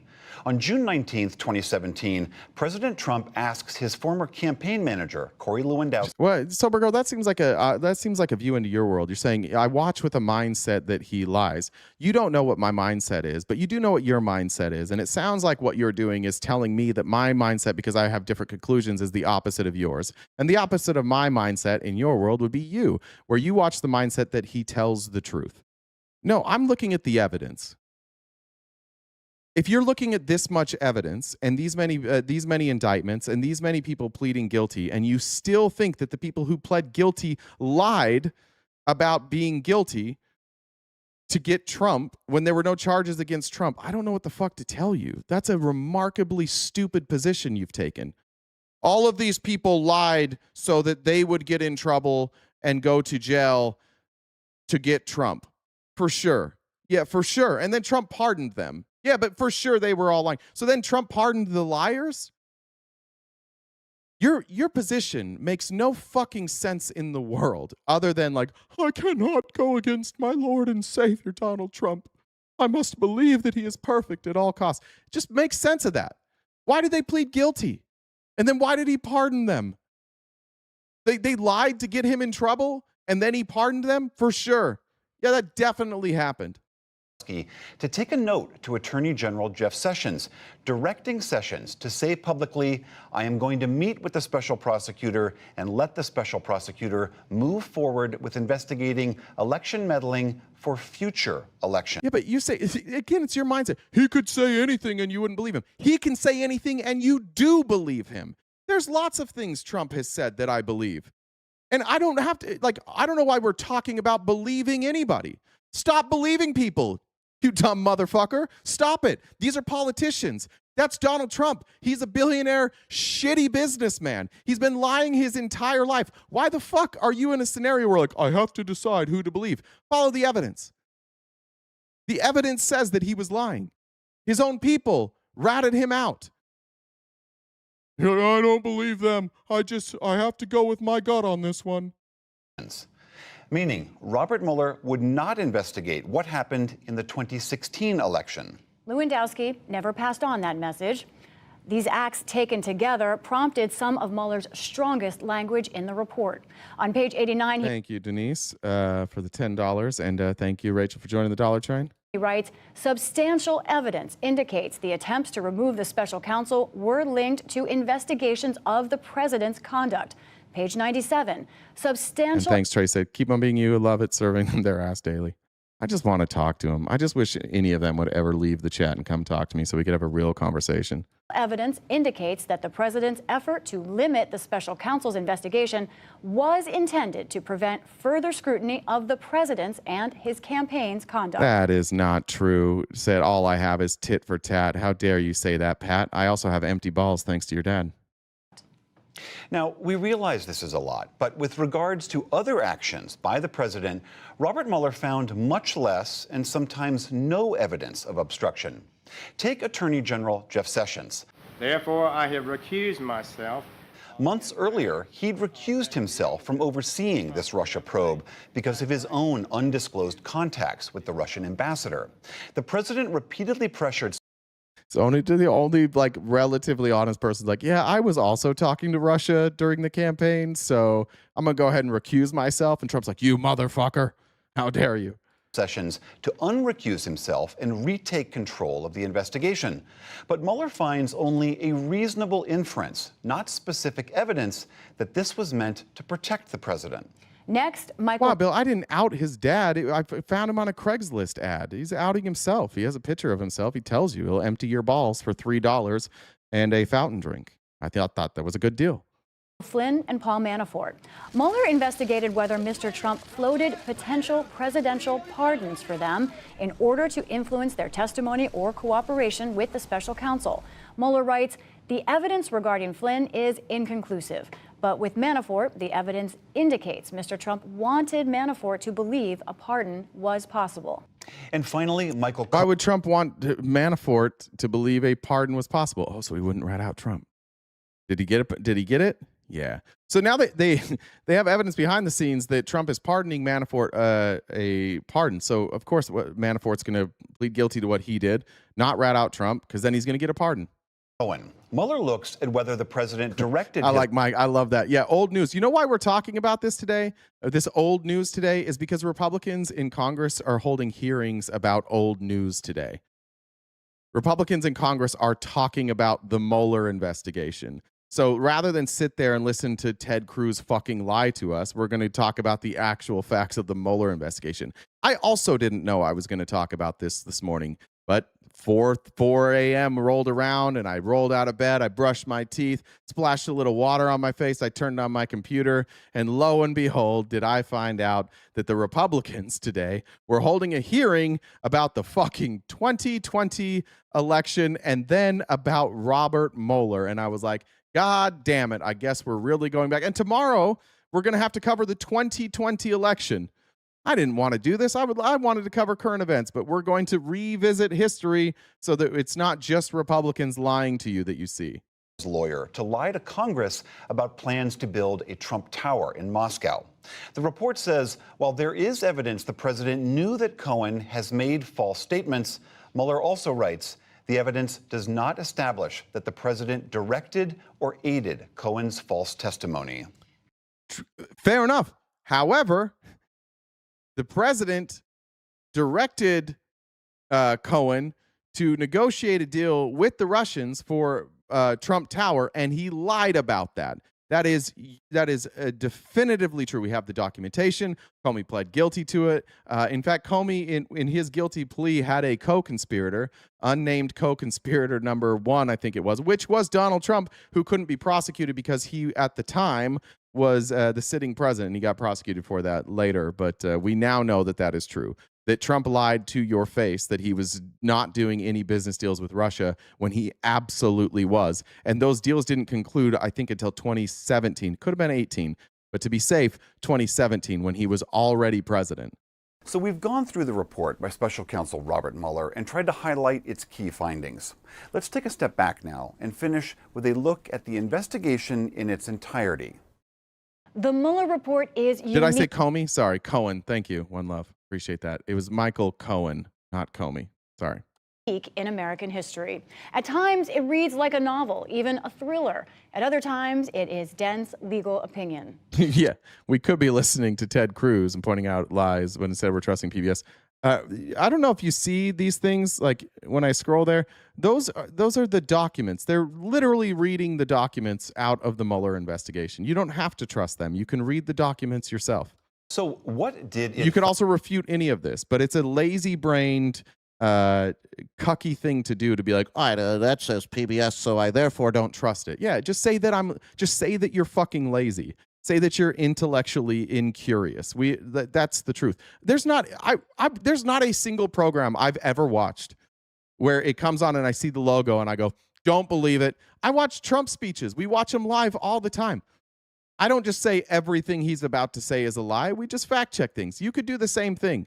But it seems like some of you are too lazy. You just like living in the world where Trump is perfect. So you just like, I'm going to preemptively reject all information that seems negative towards Trump. First, that the Russians attacked the 2016 election. The Mueller report is loaded with examples of how Russian operatives launched what they call information warfare on the U.S. They wanted to... Now, I hate to, interrupt right there, but the other part about this is an old report. This is from 6 years ago. Is that when it was? Do we have the date on this? I want to say it was 6 years ago, but it could even be more than that. What we now know, thanks to the Epstein files, is that Epstein was also involved in this. And Epstein, during this time, was working with Steve Bannon, and Steve Bannon owned the conduit that they all used to share information together. So when you hear about Russia using Facebook and Facebook ads and data to help Donald Trump, what they didn't really tell you, and which we know now, is that Steve Bannon, who was one of the owners of Cambridge Analytica, a company in the UK, was working with Facebook, and they were going through and they were capturing data and creating profiles of who they believed to be potential Trump voters. If you look, it's really interesting. If you go look at Cambridge Analytica and you say, like, who were they targeting? Now, this is you guys. This is you MAGA folks. When they were creating profiles of people that, like, as they put ads out there that would be likely to vote for Trump. Think if you're somebody who was like apolitical before, and then suddenly you like Trump. But if you're one of those like, I was never a Republican, but I love Trump, they're talking about you. Uneducated, tends to believe in conspiracy theories, does not trust mainstream media or established news sources, doesn't read long form content, high school diploma or less, blue collar jobs. They wanted to see, like, you're more likely to be targeted if you had joined a bunch of conspiracy theory Facebook groups. And so Cambridge Analytica would work with the Trump team and funnel information back and forth. And then they would take that data and funnel it from Cambridge Analytica to the Russians. And Steve Bannon became Trump's one of his advisors during the first Trump presidency until Ivanka said, get him out of here. Pretty clear now. And now that we have the Epstein files, during that time, while Steve Bannon was working with Trump, and for the record, I don't see any evidence that Donald Trump knew Bannon was working with Epstein at this time, so I'm not trying to make that claim. But Epstein and Bannon were talking about the stuff that the Trump team was talking about. Bannon was relaying that to Epstein. Epstein was giving Bannon advice, including advice on how to deal with the Russians, how to get the Russians to speak to Trump in a way that where they could get what they wanted. And in one of the Epstein files emails, it says, like, they have to be seen, Trump has to be seen as getting something. So when you talk with Trump, you need to praise him, but you also need to say, like, here's the benefit for you personally. And you see Epstein instructing Bannon, who Bannon had no previous relationship with Trump. Why do you think he was going to Epstein? Seemed like Epstein might have known Trump better than anybody. Why is that? Oh, because they were best buds. Check the birthday book. Distract and inflame voters to benefit Donald Trump's candidacy and to damage Hillary Clinton's. And while Mueller shows the Trump campaign worked with individual Russians, he found the evidence did not show any conspiracy or coordination by the Trump campaign. There was no collusion with Russia. See how they say conspiracy? I told you it was him. The Mueller team is not using the word collusion. Only Trump. There was no obstruction and none whatsoever. That's been the president's mantra ever since Mueller's report came out. And like Lisa said, on the collusion conspiracy issue, the president is right. The Mueller report does not establish any such wrongdoing. But on the issue of obstruction, Mueller does not agree with the president. To Mueller, obstruction is a crime of paramount importance. He went out of his way to say this in public. When a subject of an investigation obstructs that investigation or lies to investigators, it strikes at the core of their government's effort to find the truth and hold wrongdoers accountable. Mueller's report lays out a long string of examples where it finds evidence, sometimes substantial evidence, that the president tried to obstruct justice. So why do you think Trump went out there and said that the Mueller investigation said there was no obstruction when it clearly lays out that there was obstruction? And why did you believe him? Why do you still believe him? See how he just gets to lie to you? You just take it?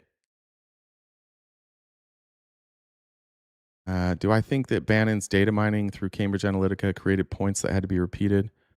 Case in point, Mike Lindell not stopping his talks about voting machines. Like talking points that had to be repeated? Is that what you're saying, Iceblade? For example, the president asked FBI Director James Comey to let go of one investigation. He told his White House counsel, Don McGahn, that Mueller has to go, and later told him to lie and deny that conversation ever happened. In other cases, Mueller says what seems like suspicious activity was not obstruction, like when President Trump tried to bury emails showing how his son welcomed a meeting with Russians who were offering dirt on Hillary Clinton. Somebody want to let Cheesy Boy Gouda know that we played like multiple Fox segments today Literally played a Benny Johnson video. No, that was Michael Knowles yesterday. Tim Pool yesterday. We play Benny Johnson videos here all the time. But we played like 5 or 6 Fox News videos today. Mueller concludes that didn't affect the investigation. Overall, Mueller writes, the evidence does point to a range of personal motives animating the president's conduct. Those include concerns the investigation would call into question the legitimacy of his election and whether certain events could be seen as criminal activity by the president, his campaign, or family. But despite that, Mueller decided not to indict the president. The reason... Yeah, I've explained this before, but the whole reason that we are covering this today is because the Republicans are currently lying about the Mueller investigation in the Senate, and we played clips of that, and now we are covering that. I don't know what you think an echo chamber is, but you're still talking. There's MAGA in here. It's not an echo chamber. You don't like what I'm saying and you can't refute it, so you do the same thing that all of you do. You come in here and make dumb accusations. Look how many MAGA are in here, dude. Can't be an echo chamber if we allow MAGA in here. I'm just the only one speaking. And you guys are welcome to come up and speak to me. We actually offer every day for it not to be an echo chamber.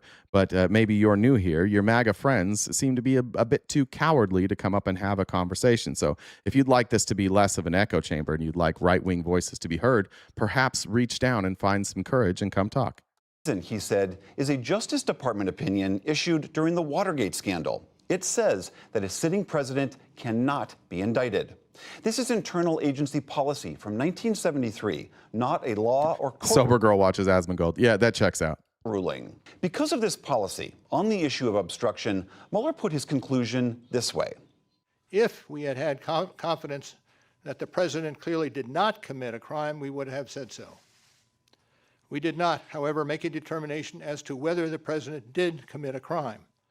Mueller seems to understand this is not a satisfying conclusion for anyone, saying the case raises difficult issues. But he writes... Yeah, Asmongold's literally on the record as saying, I don't need to research things. I just need to trust my gut. He doesn't research anything. But that checks out the sober girl's like, all right, so it reminds me of me a bit. U.S. law rests on the fundamental principle that no person in this country is so high that he is above the law. On the question of Asmongold doesn't leave out information. He doesn't know information. Asmongold has an algorithm that curates what he wants to see, and then he puts it on the screen and analyzes it. Anybody with any political knowledge watches Asmongold and they're like, oh, guy has no fucking clue. He doesn't. He had to change his grift, and he saw you guys as a good opportunity. And for the record, if you want to make a lot of money in online content creation, just grift towards MAGA. That they will pay you to if I just sat up here and called Hillary Clinton a bitch all day, I would probably make double the money. If I did a 3.5 hour stream, just like Hillary Clinton's a bitch, Elizabeth Warren is Pocahontas, AOC is a dumb bartender, it would just I would be flooded. Some of you guys probably got an erection right now, which is a good reminder for you. Here's Blue Chew ad number 2. If you come to Bill's Auto Service, we will throw your tires back at your face 13 times. 13 times? Blue Chew. Can you get an erection anymore with all that rage? There you go. That was number 2. What to do now? Mueller points to Congress. The Constitution requires a process other than the criminal justice system to formally accuse a sitting president of wrongdoing. He's talking, of course, about the impeachment process. This is why the stakes are so high with this investigation. But the report, written as a legal... Amber says, can you explain Russia giving info to Iran and Trump lifting sanctions on Russian oil? Can't remember all the details, but some in chat think Trump doesn't help Russia while Russia helps Iran. Okay. Yes. Russia is certainly giving information to Iran. They're certainly lending technology. They're certainly lending military tech and weapons. They've been selling them to Iran. I don't know, anybody who knows anything about Iran knows that they have a partnership with both China and Russia. When Iran shut down the Strait of Hormuz, the Trump administration's response to that was, oh, fuck, we need to get as much oil out as possible. So we're going to lift the sanctions on Russian oil. And so now all these places that where Russian oil was sanctioned, now they can just buy it. And then now they're also releasing the sanctions on Iranian oil. to make sure that they can flood the market and try very, very hard to keep oil prices down.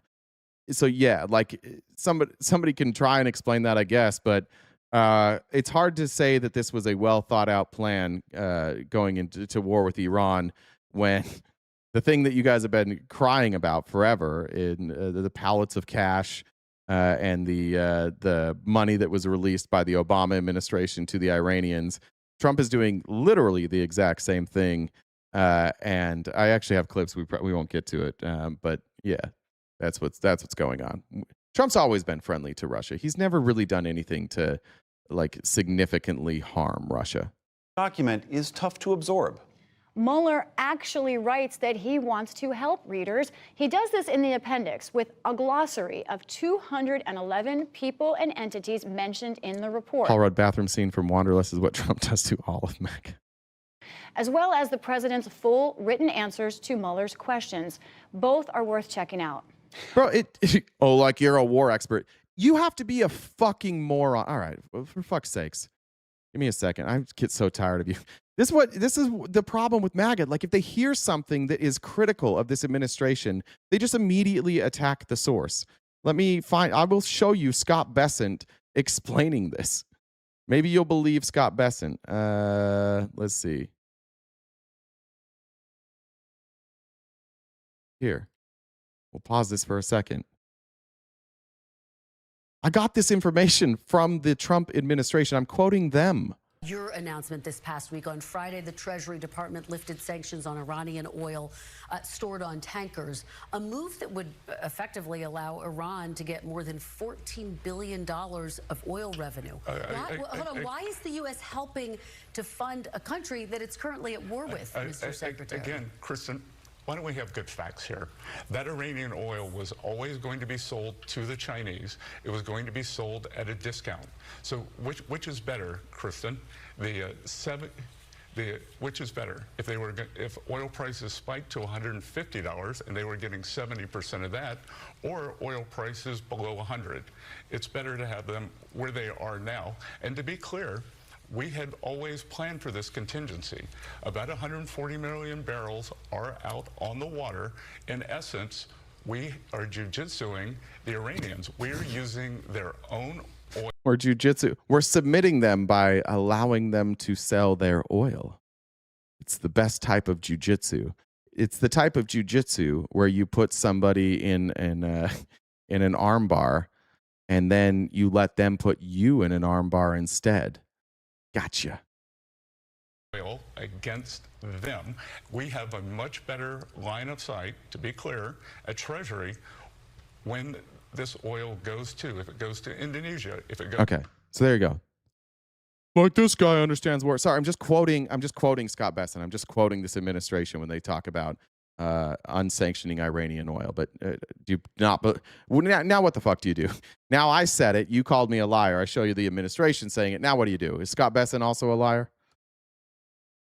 Okay, so what did this investigation produce? Michael Cohen! Mueller lists all of the court cases triggered by his probe. So far, a total of 34 people have been indicted. The vast majority of those are Russian nationals. But the investigation also led to a 3-year prison sentence for Trump's former lawyer, Michael Cohen, on fraud. Stop crying like a little bitch. I can't delete comments. We have an auto mod here. That's probably why your comments get deleted. I literally can't do it. I'm using Streamlabs, so I can't delete comments. But can you stop being a little bitch for 2 fucking seconds? You've cried about your comments being deleted for like the last 3 minutes over and over again. Call your mom or something. See if somebody will talk to you about your feelings. We don't need it in the chat. And campaign finance violations. Former Trump campaign chairman Paul Manafort is serving 7.5 years on charges unrelated to the campaign. Manafort's deputy, Rick Gates, and former national security. Fun fact about Paul Manafort. When they say unrelated to the campaign, we should probably talk about that. Does anybody know what country Paul Manafort was working in before he took the job with Trump? Dolphin said, got excited last night over a movie I was watching. Please put it on your... Oh, wait, I read that one. That was from the other day. Sorry. How'd that pop up? OCD said, I saw an ad on Craigslist for a $3 ball drain. Are we meeting at Circle K or a truck stop? Circle K, the fountain drink's cheaper. Does anybody know? Yeah, thank you. Roster Ranch got it. You guys were close. Russia. Ukraine. But who was he working for? Russia. So Paul Manafort, you guys have heard of Crimea, right? And you've heard the stuff that in the first Trump administration went around all the time that the people of Crimea are actually want to be part of Russia. Well, Paul Manafort was working in Ukraine, and they were trying to create a movement in Crimea to get the people of Crimea to join Russia. That was his job. And then the Ukrainians, when they voted in, I think it was when they voted in Zelensky. It might have been a different election, but I think it was the election of Zelensky. Once he was voted in, all of these people left Ukraine, including the owner of Burisma. They all fled. And where did they go? To Russia. Paul Manafort has been on the Russian payroll for decades. And so when they say he was lying about this campaign, kind of. He was lying about his connections to Russia, and a lot of those connections predate the campaign. So the fact that they predate the campaign was his way of saying, like, oh, I wasn't lying about the campaign, but he was openly communicating with them. Security advisor Michael Flynn both pleaded guilty to lying to the FBI and have yet to be sentenced. Meanwhile, another big case. Now, this is old. Flynn wound up being sentenced, I believe, took a pardon. I can't remember what, Gates, I think, as well. Heading to trial. Trump confidant Roger Stone is charged by Mueller with obstruction and lying to Congress about his contacts with WikiLeaks and the release of Democratic documents stolen by the Russians. And there are more than a dozen other ongoing cases Mueller cites, but those are fully redacted. And Trump pardoned Roger Stone, too. Interesting. How can all these people get caught committing crimes and then MAGA forgets it because they're like, well, if Trump pardoned them, they were probably innocent. He told all of them, don't fuck me over. I have the pardon power. Don't fuck me over. I'll pardon you. Don't worry about it. And we just don't know who or what is involved. The report leaves open its most wrenching and difficult question, whether the Jamar said I did that one. president himself broke the law. The report's final conclusion is that single, complicated paragraph you may have heard before. It reads in part, if we had confidence after a thorough investigation of the facts that the president clearly did not commit obstruction of justice, we would so state. Based on the facts and the applicable legal standards, we are unable to reach that judgment.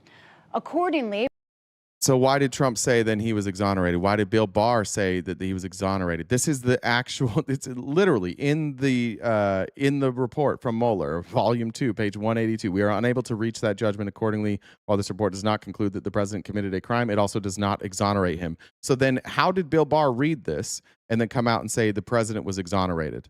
It says the exact opposite. while this report does not conclude that the president committed a crime, it also does not exonerate him. Thank you. Thank you for being here today. Mueller so far has spoken publicly for just 9 minutes about this report. No question. He indicated he wants to leave the stage and return to private life. Whatever Mueller's future, his report remains a challenge for America's leaders. They just say it. Trump was exonerated by Mueller. I read it. They still say it. He was exonerated. All right. I guess we got about 10 minutes left. Let me see if there's anything I can cover for 10 minutes. I thought that was going to make it through the entire thing. Actually,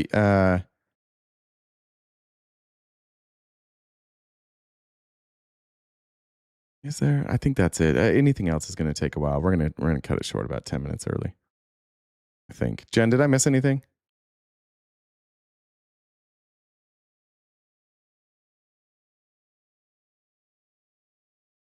Why is everybody saying, like, what's everybody talking about with ABC, CBS, everybody reporting? What are you talking about? I don't think so. All right. Do you know why they reported what? Somebody keeps saying all these ABC reported CBS. James, what are you talking about? Cover snorkeling on the island.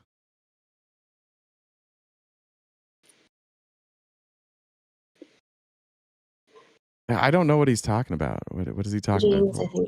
James, I think, is just a troll. I'm looking at his comments. He said he wants soup at some point. Oh, Popcorn. okay. Oh, okay. Skins and shirts. I think he's just a troll. Yeah, that's Manafort's crimes. Oh, okay. All right, thank you. A Venmo did come through from Johnny, Lawnmower Man. Johnny said Lawnmower Man? That's what he said.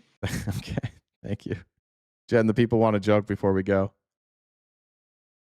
Get your event. Oh, did I not read John's about the wind farms?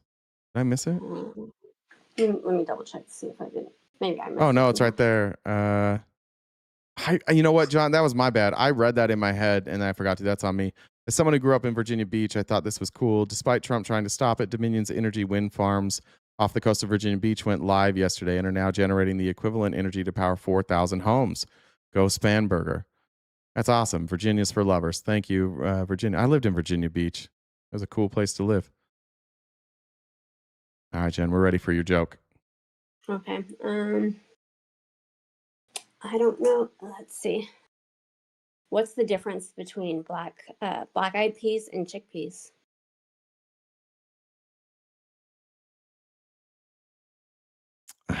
I know where it's going. I don't know. Black-eyed peas can sing us a song, while chickpeas can only hum us one. All right, thanks, Jen. Okay, let me check one more time. I think we're good. I think I got them all. Anybody in the chat? Did I miss any comments? If we did, let me know in the chat. I'll bring that up. All right, guys, we will be back tomorrow morning, and tomorrow we're going to talk about the 2020 election, which fucking sucks, but we're going to do it because that's what apparently we're talking about in Congress. So we're going to talk a little bit about the fake conspiracy that the 2020 election was stolen. We'll cover that tomorrow, as well as a bunch of stuff on Iran. I have a ton of stuff and some Epstein stuff. So we'll be back tomorrow morning, every weekday morning, 9:30 a.m. to 1 Pacific Standard Time, right here, wherever you were watching today. And as a reminder, if you missed anything and you'd like to go back and watch it again, the replays are available on YouTube and on Twitch, as well as on Spotify. If you'd like to get any of the merch we have, including this Shushies hoodie, throwback for those who have been with me for a while, you can get that at the merch store in my bio. I'm on Cameo if you want personalized video. Other than that, you can follow us on Facebook, Instagram, Twitter, TikTok, YouTube, and Twitch. I think that's pretty much all of them. Threads occasionally, but almost never. But until I see you tomorrow morning, take care of yourselves. Take care of your friends and your family. Drink lots of water. Say nice things about yourself. Go outside and touch grass. If you can't touch grass, smoke grass. If you can't smoke grass or won't smoke grass, good luck to each and every one of you. Take care of your loved ones. Stay cute and cool, and have a great, great summer.